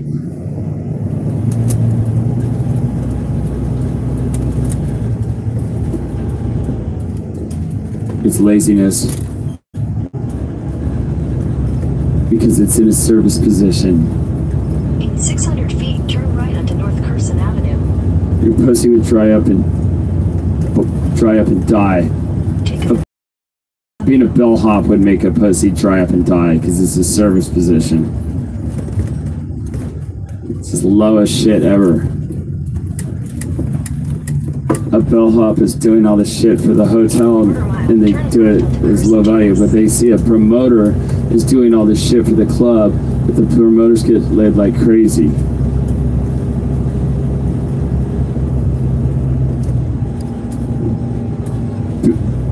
Bitches have cognitive dissonance. They think promoters are get more laid than anybody else. Their retention might suck.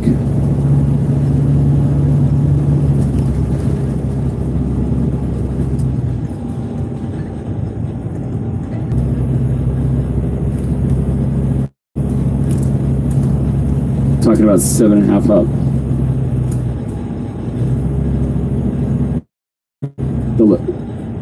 They use those promoters. You see, as like that inside status, like the manager of a strip club or manager of a restaurant or some shit. They do to a certain degree, but then when someone like G-Star comes in, promoters are just like a cat app. They give it that night, but then they out.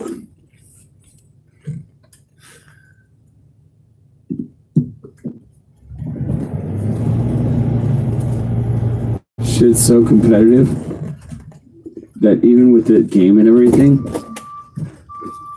you still need everything else hitting too.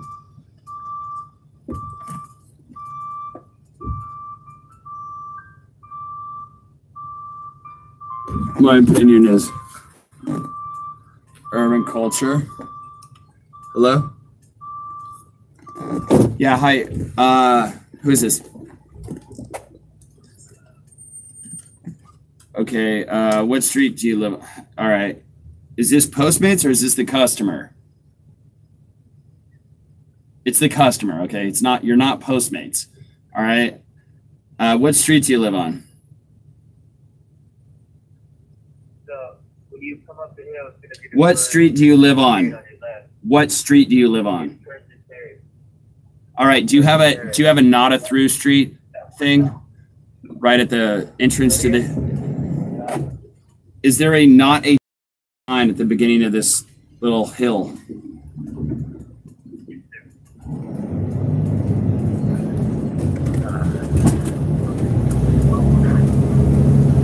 All right, I think I'm coming up the hill. Okay, so you only go to the first gate on your left. Okay, good. And then dial pound 90210. Is this in the app? I'm driving. You want me to remember a gate code right now while I'm driving? What is it? It's on the keypad on the gate here. I'm driving a vehicle.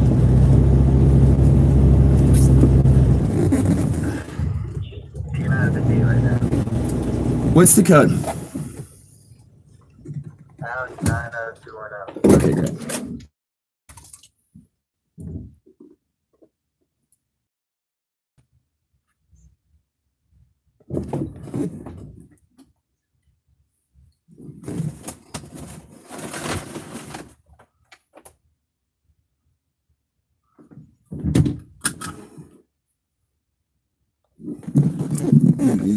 Put it in your fucking thing, dude.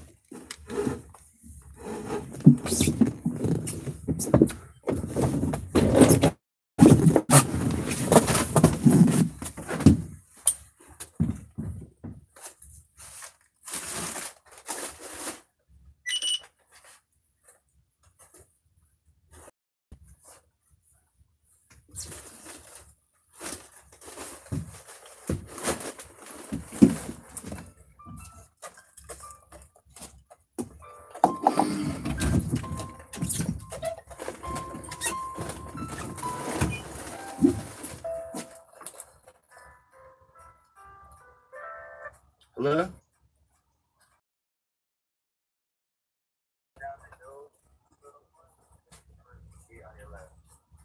All right. And 7640. Okay.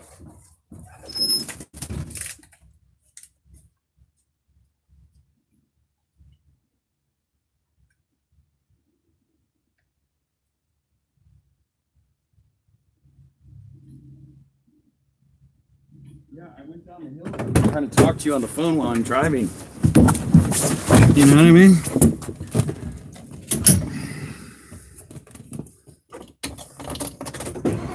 Yeah, that's what happens when people want to talk to you on the phone while you're fucking driving.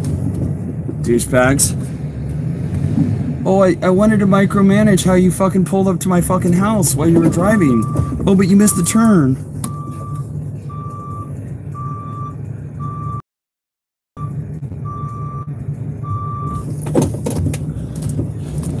Yeah, damn right I missed the turn, motherfucker.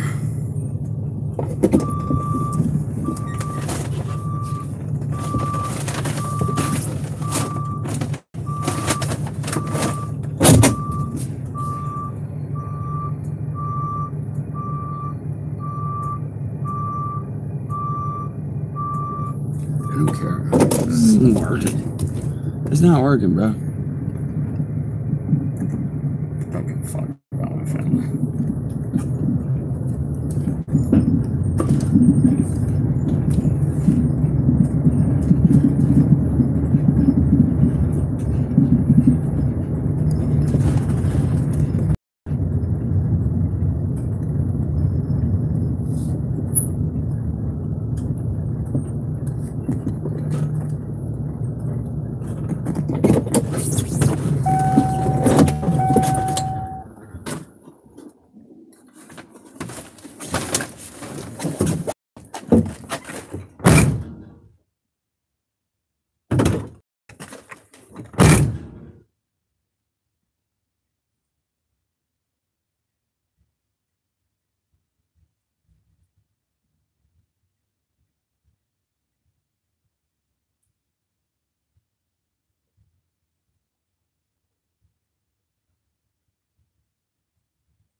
I'm just over it.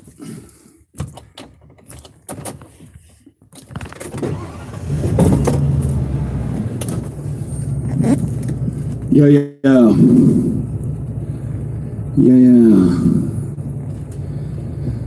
Okay, Andrea, peace. I'm done, dude. It's just too much fucking negative. Fucking. There's not enough pleasure, dude. Hasn't been enough fun, dude. Like, we're barely even getting to know each other and you're flaking on dates. This is.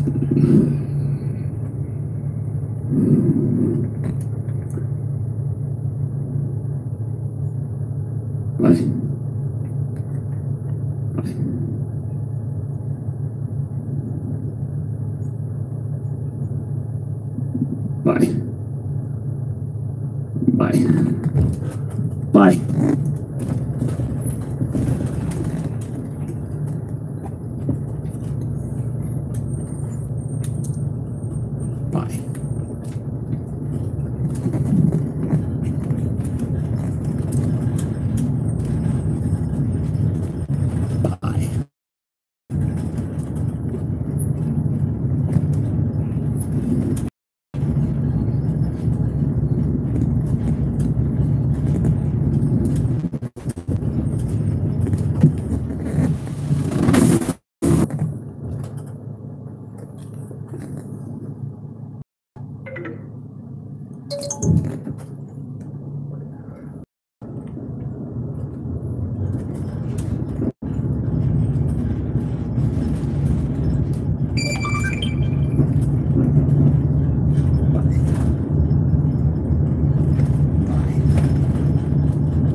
Bye. 400 feet, turn left onto Hollywood Boulevard. Take the next left onto Hollywood Boulevard. A lot of guys, when they're considering venue selection, they're very one-dimensional about it, and they wind up in environments that aren't great for them. Consider you have a dance club on like Latin night, a lot of young girls, loud music, everybody speaking Spanish. And then imagine you have two middle-aged white guys in button-down dress who don't speak any Spanish and don't know how to dance at that place. Even if that particular club is the hottest night for that particular week in that city, it may not be the optimal venue for those two guys for a lot of different reasons. Imagine also you go to a black tie event and somebody shows up like the way you dress for a hip-hop club. Probably they're not going to fit in. They're going to get looked at pretty funny when they start talking to people. Why? Because they don't particularly fit in that kind of environment. It may not be suited to the type of game that they're planning on executing. Continue on Hollywood Boulevard for 1.5 miles. What are these factors?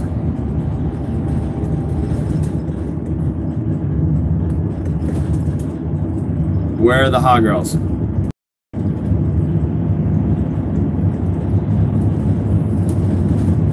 A lot of guys, that's all they consider.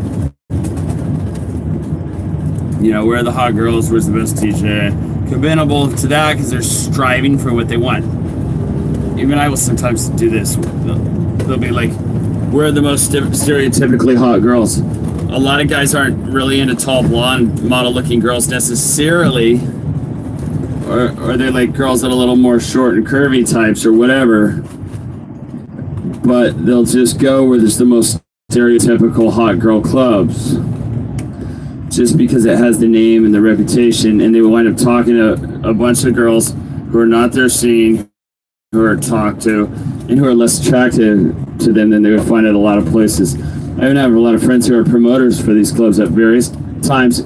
They'll tell you it's not even how hot the girls are that they let in, it's whether they suit the genre of the club. A lot of them will suit a tall Scandinavian girl over a short Latina girl, even if the tall girl's hotter, because that tall girl looks better from across the club. She makes the club look a certain way and makes it look a certain level of exclusive. So, find a place that has the hottest girls, but that means the hottest girls for you. This is the obvious factor, the one guys do consider. The next thing to consider, though, is how gameable are those girls to your style of game. So, if you're a guy who's really good on the dance floor and likes to get physical, you want to go on the dance floor and get physical. Let's say you're a good salsa dancer, go to salsa night, for damn sure. Don't be a guy you can't use the skill, you have a quiet conversation that bores you and maybe feels too chronic for you. Here's what's good for you. On the flip side, if you have a very verbal style of game, don't favor a place that is super, super loud. That's all based around dancing and that kind of stuff, because that's how you particularly are going to get the best results for yourself. The next one is, do you fit in at that venue? Are you fitting in at the vibe at that place? Some examples of that place. One of the best you could go is find a lot of hot girls all at that place. It's got a college campus. If you're between the ages of 18 and 25,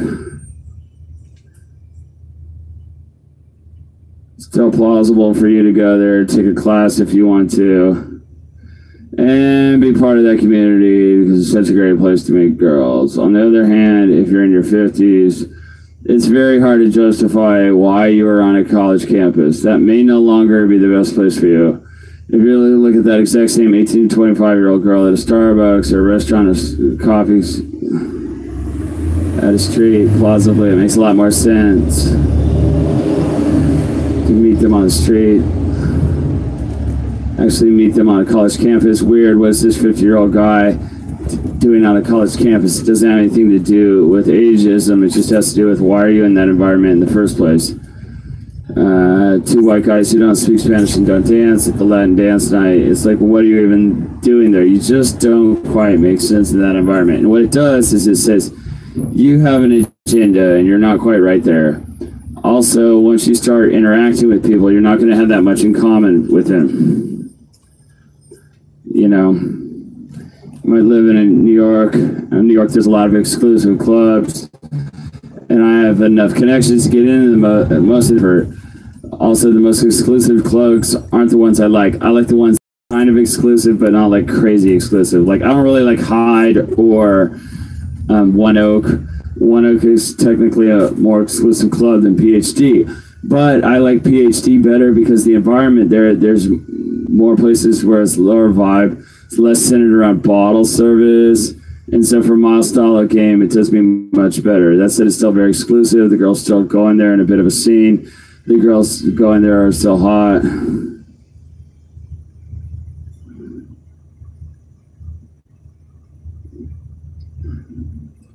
Yeah.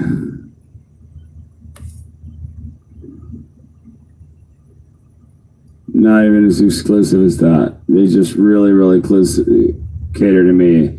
They have a lot of attractive young professional girls, interns that are very, very hot. And so they sort of have this vibe and idea of making it in New York. And I'm a guy who has made it in New York, so they really respond to me and my story of who I am.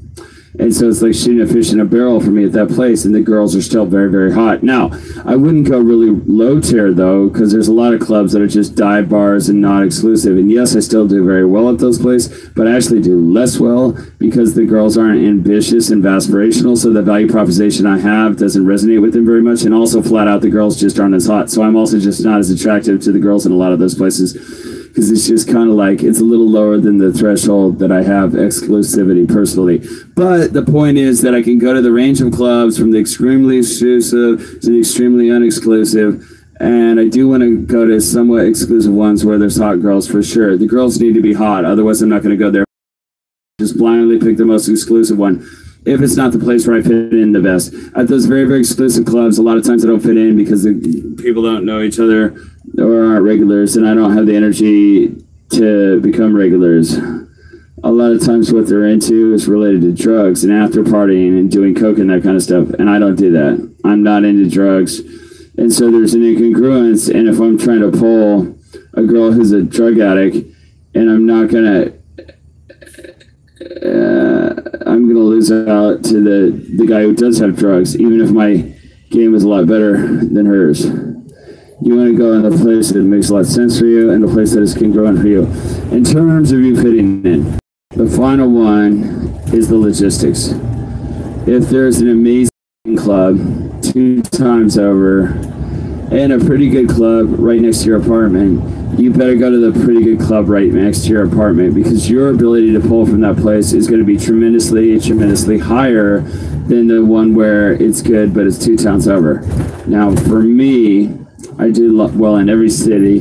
I live in Los Angeles, and I crushed it there. I once slept with 22 girls in a month in Los Angeles. One of the hardest cities for me in the world is Los Angeles. Hello? Hello?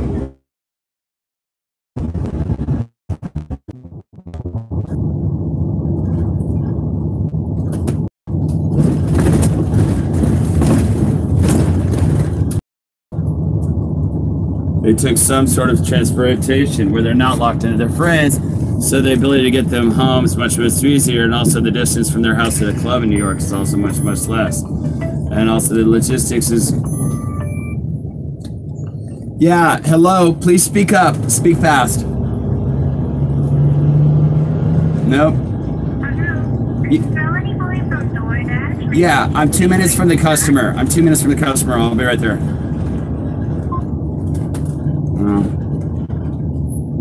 Even if not a lot of your sets go well, the set that does go well, you're right down the street from the hotel, and it's acceptable that you're staying in a hotel because you're on vacation, you're partying, you got the same vibe as doing so. So when the logistics are good, when they're in your favor, the level of game and the level of attraction that you need in order to get a result is far less. When the logistics are terrible, you get a much more good result.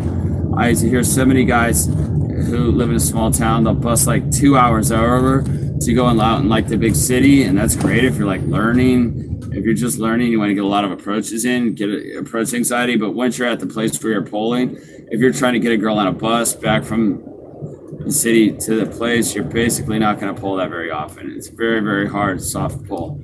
You're probably better off gaming in your environment, or having a place to pull to near that big city. Maybe have a big friend in that city, make him your wingman, and make sure that wherever you're going out, there is a plan for how you're going to get a girl home, and also that it is plausible and easy as possible. All right, so those are the 4 factors that are going to determine your success in going out and getting girls to go home with you. First is how many hot girls are there and how available are there. And this is one of the reasons why it's an advantage of night game over day game. There's more girls in one packed place in night game than over day game. However, the advantage of a day game is that the girls you're going to talk to are going to have fewer friends and going to be more receptive to you. The pro of night game is more girls, easier to find. The pro of day game is more girls, more receptive to you, easier environment to game them in. That's the second and third factors. How receptive are they to your style of game? How much you make sense in that environment? And the final one is your logistics. So I want you to think about when you are going out, are you going out with an intelligent game plan? Are you going out doing the appropriate things to get a result? Not for some nebulous idea, for some pickup artist, but for you. Now, one thing that may happen if you're new in game, you may look across the board and all the venue and be like, well, none of them are very at that table to me because my game just isn't that good yet. And that's fine. If that is the case, then it is okay to just go practice in different venues and see where you do the best. And if you go to a bunch of different venues, getting numbers, and you're getting approaches as a venue.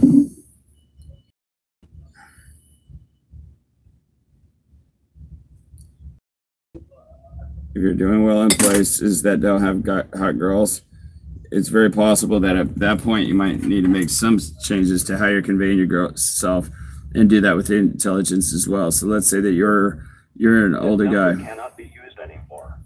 If your delivery is still in.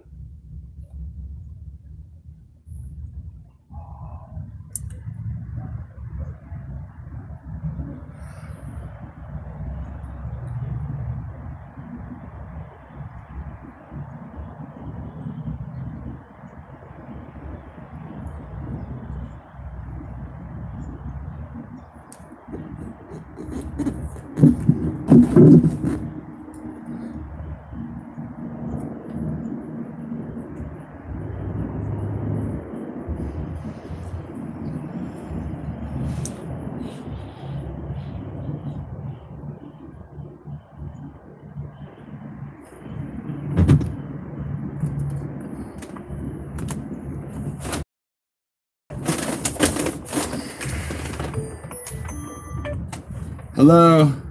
I'm here with DoorDash. Hollywood Burger. Okay. All right.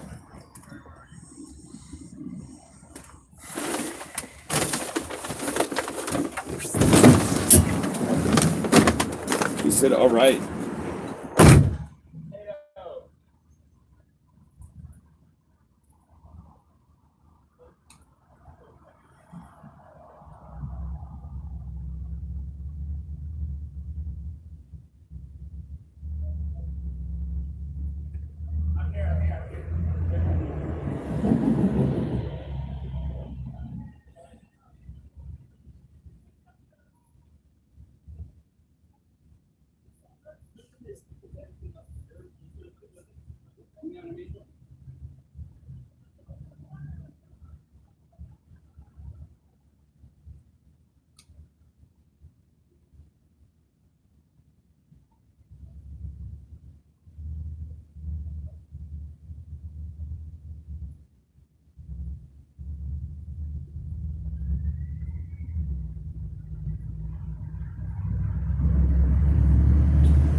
I'm completely fucking over with you. Yeah, you basically got dumped by an Uber driver. I know you think you're so fucking shit. You think I'm so low. Fuck you, girls. You don't need to come back down to earth.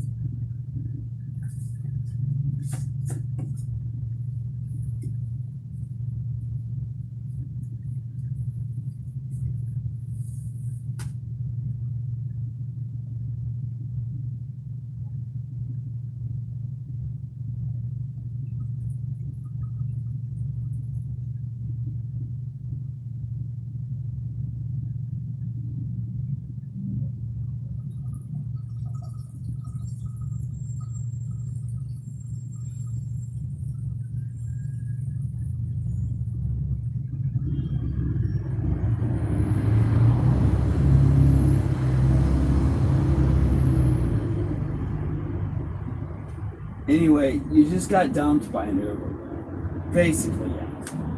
Basically.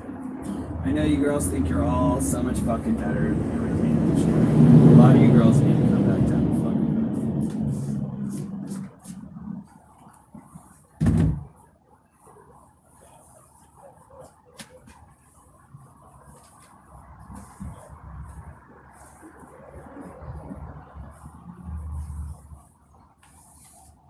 fuck you. Fuck all of you girls.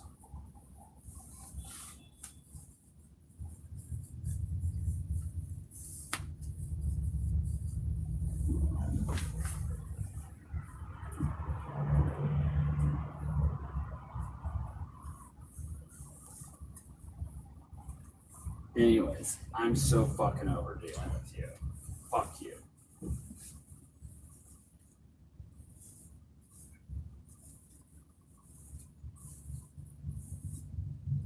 Anyways, you just got dumped by an Uber driver. Okay? And I'm done with it.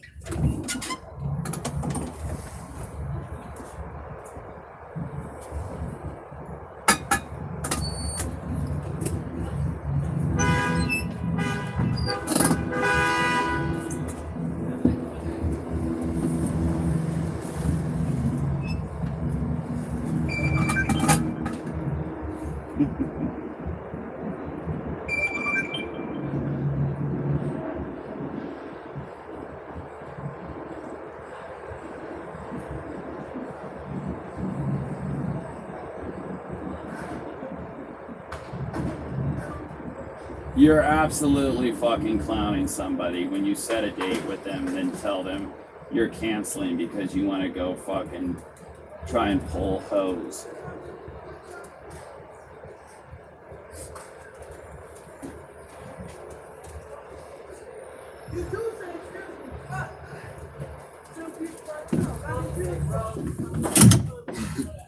I want to go try to pull hose.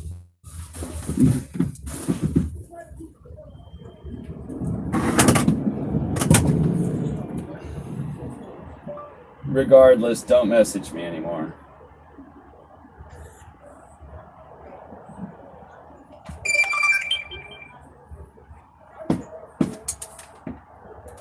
Don't message me anymore.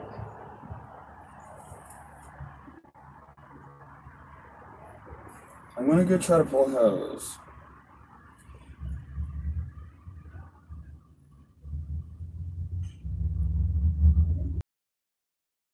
Message me anymore. Regardless, don't message me.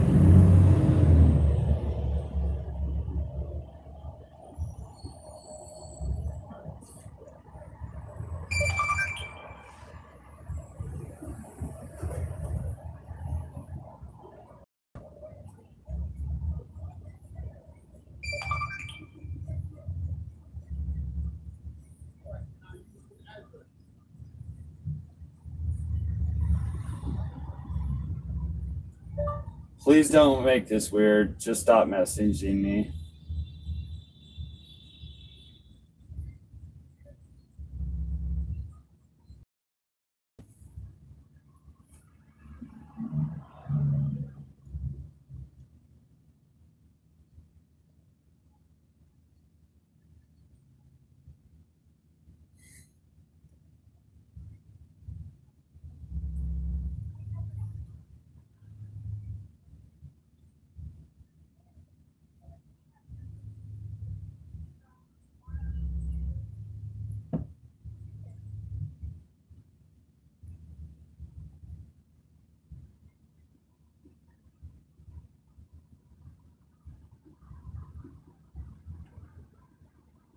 I'm in it, bitch. Stop messaging me, dude.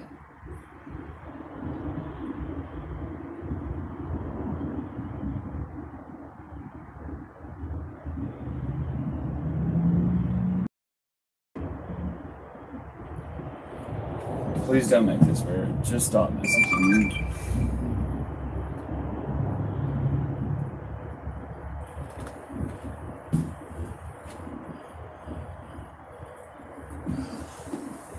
Oh, they hate it. Please don't make this weird. Just stop messaging me.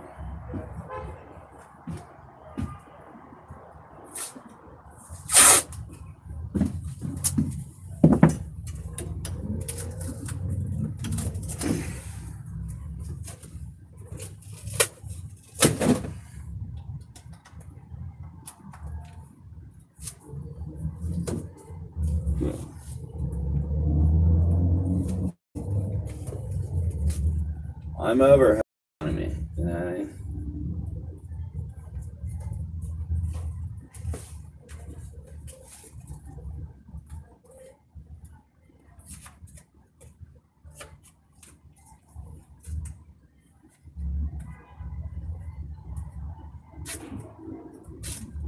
Little club promoter, sleazy club promoter. Now, there's cognitive dissonance there because those guys get laid a lot. They do, and nobody's going to convince me that's not the case. You know, ain't nobody convincing me club promoters.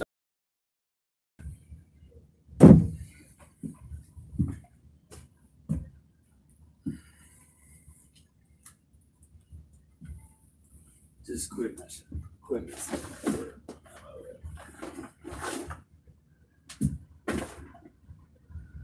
I'm straight up so over that shit with these bitches. You know what I mean? I'm over it. Oh, for sure. I mean, word. I'm over that shit.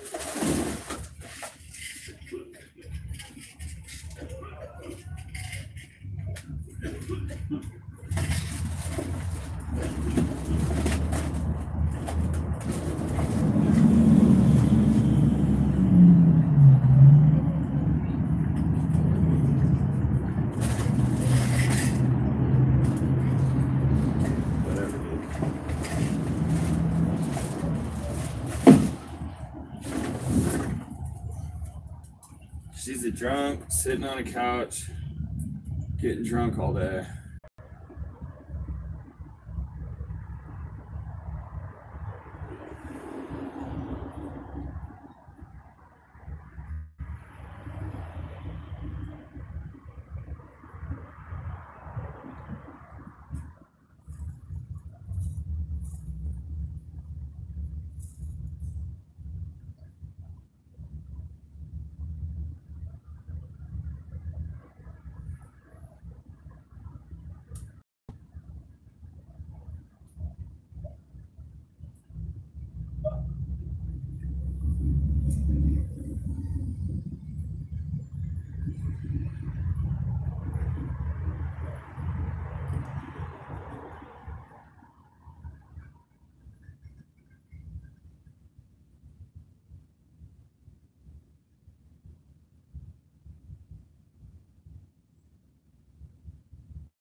I don't care, bro. You haven't set up any goddamn fucking second date. You haven't done fucking shit. Fuck you. Like, I'm not dealing with you chicks. Think you're so much better than me and you just treat me like fucking shit. I'm just done dealing with you bitches.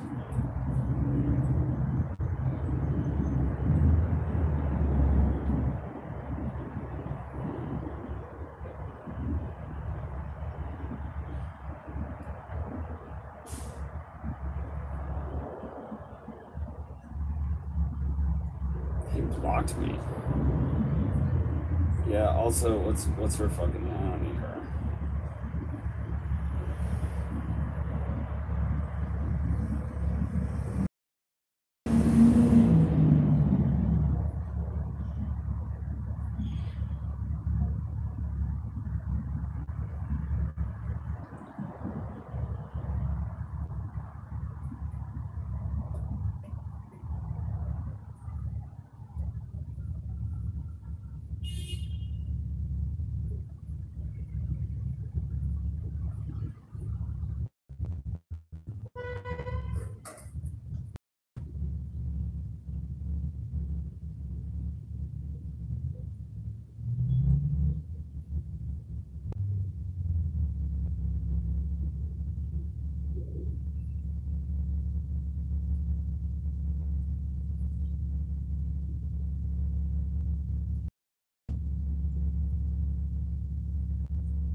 I want to flake it because fuck you, bitch.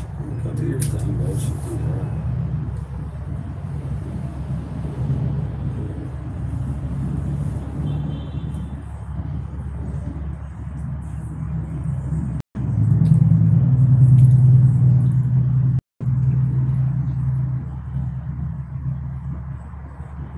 A lot of you bitches need to come the fuck back down to earth, dude. Anyway, a lot of you bitches need to come back down to earth.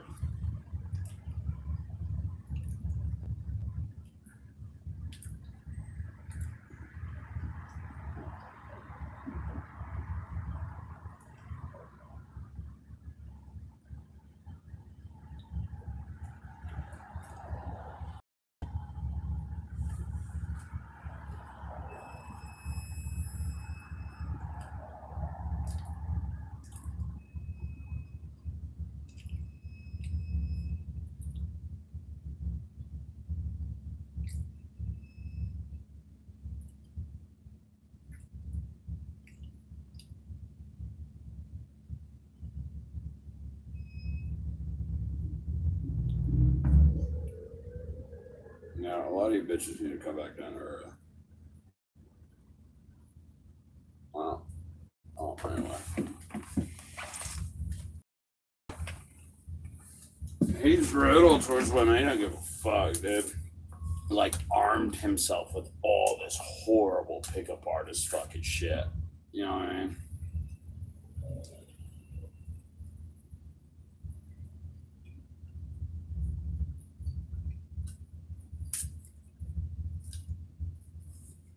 Tough shit, bitches.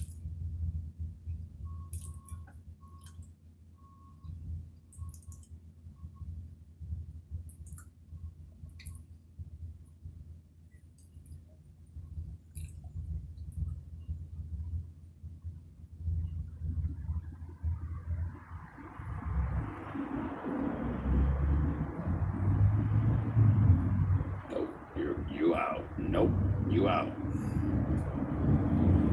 Nope, you out, bitch. Nope, you out. You just got dumped by an Uber driver, dude.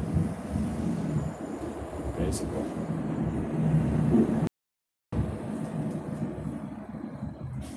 I'm not pulling your shit, dude.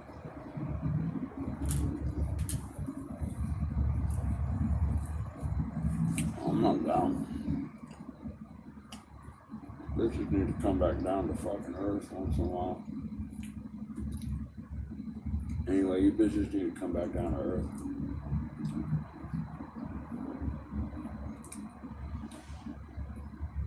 I have a very hard time listening to this. LA's rugged, dude, and it's tough.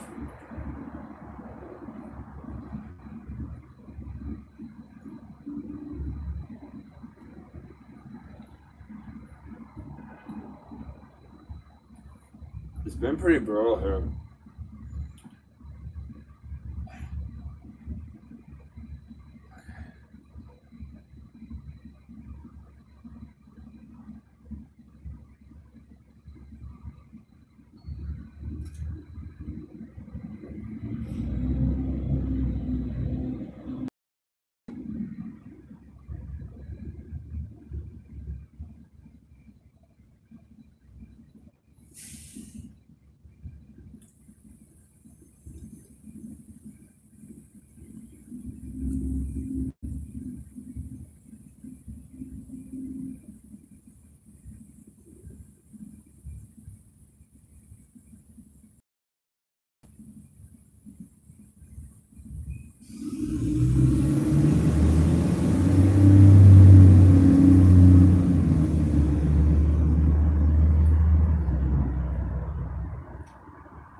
He blocked me. Fuck you.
Hey, is this Rosa?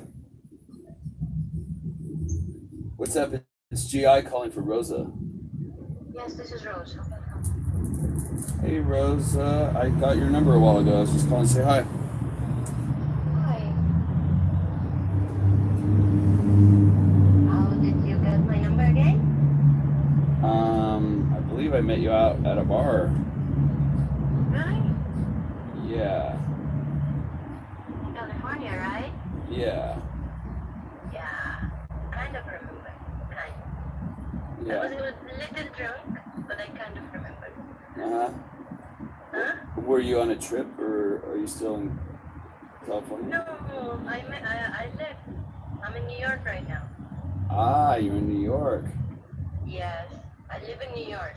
I guess I told you that. Yeah. Where did we meet? Do you remember? Bungalow? Yeah. Shit, I should have called you earlier, huh? Yeah. I've been there for 2 weeks and you didn't call. You were in LA for 2 weeks and I didn't call? Mm-hmm. Oh man, I wish I had. Sometimes if you call women too soon, then they think you're a loser. So Really? yeah, Is this how it works in America? yeah. Okay, that's already hard to find. You wait. You know what? I did text you though, right? And you never got back to me. So I don't remember that, but I will check. here, I'll tell you. Because I just don't. Yeah, I Remember texted that I you. give your I phone texted number? you on the 19th, and then I texted you again on the 22nd, and I probably called you at some.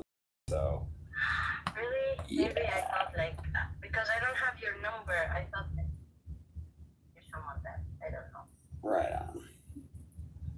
Send me a picture of yourself. You don't remember me, huh? Well, I texted you, I think, what I thought was a picture of us, but then I never heard back. So. No, the picture you sent me is not me. Oh, now you remember. You women play so many No, games. you just text me. I'm messages. I know. I think I don't know. I think I was texting. I was trying to make it look like other women are attracted to me. So I texted you a picture of me with another woman. So, because I don't think I had a picture of you. Did we take a picture together? No, I don't remember that. Well, text me a picture of yourself. I gotta get going. Let's talk later. Okay. Goodbye.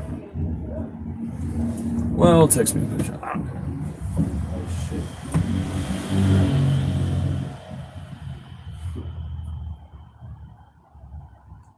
Holy shit, get that fucking bitch fuck out of my fucking creepy piece of shit, bitch. I don't play this flaking shit, nigga. You know what I mean?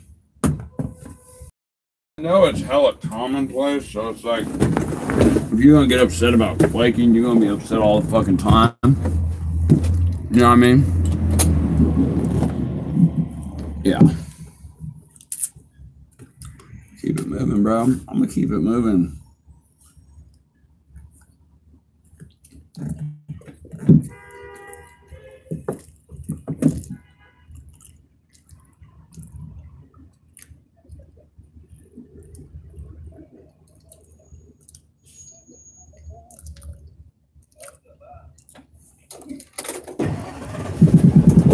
I hate Los Angeles.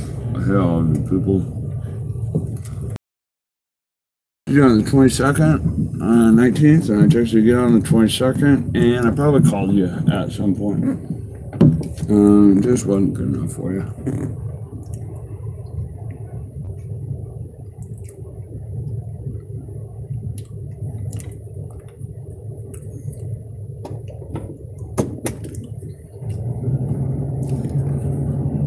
I did that again on the 22nd, and none of that shit was fucking good enough for you.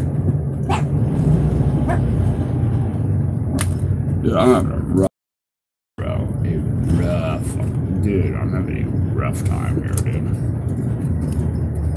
I'm in a fight with the one bitch who fucked me.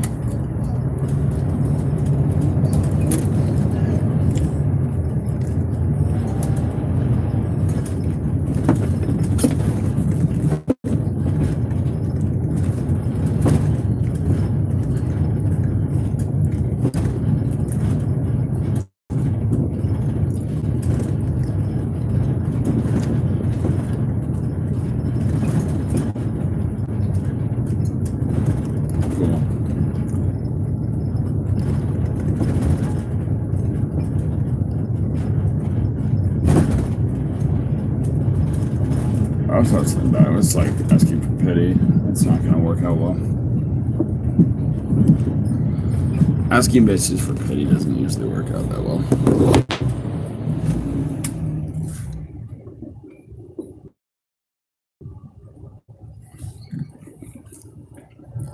No, I trust you on the 19th. No, actually, I texted you on the 19th. I texted again on the 22nd, and I'm pretty sure I called you at some point in there. And yeah, kind of over all this shit.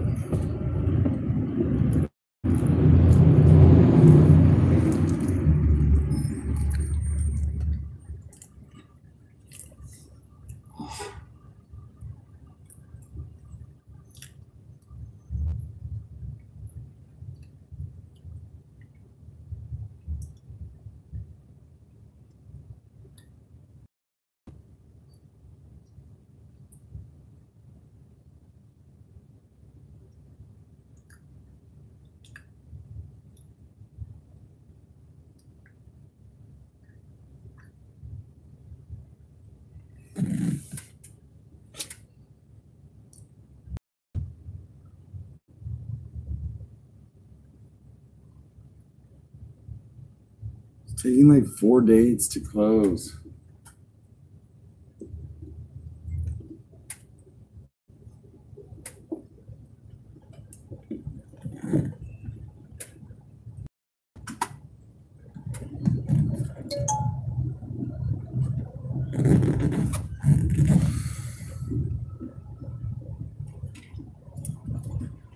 Oh, those guys.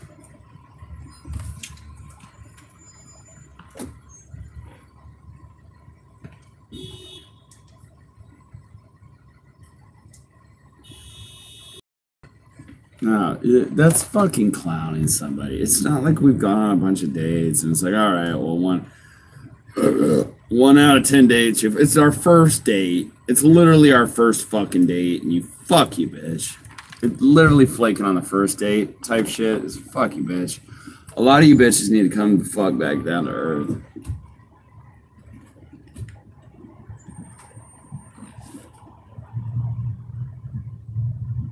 A lot of these LA bitches need to come the fuck back down to earth, dude. I like that you don't live in LA.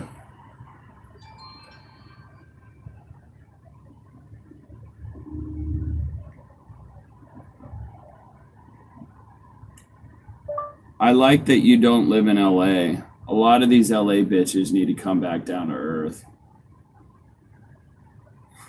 Come back down.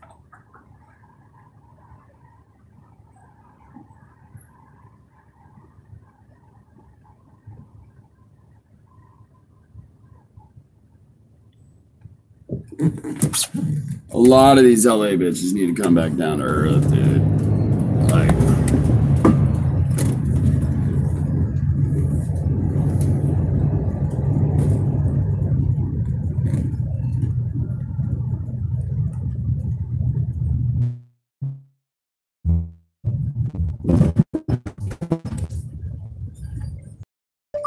just be yourself and be real with me is all that I ask. I don't care if you have a boyfriend.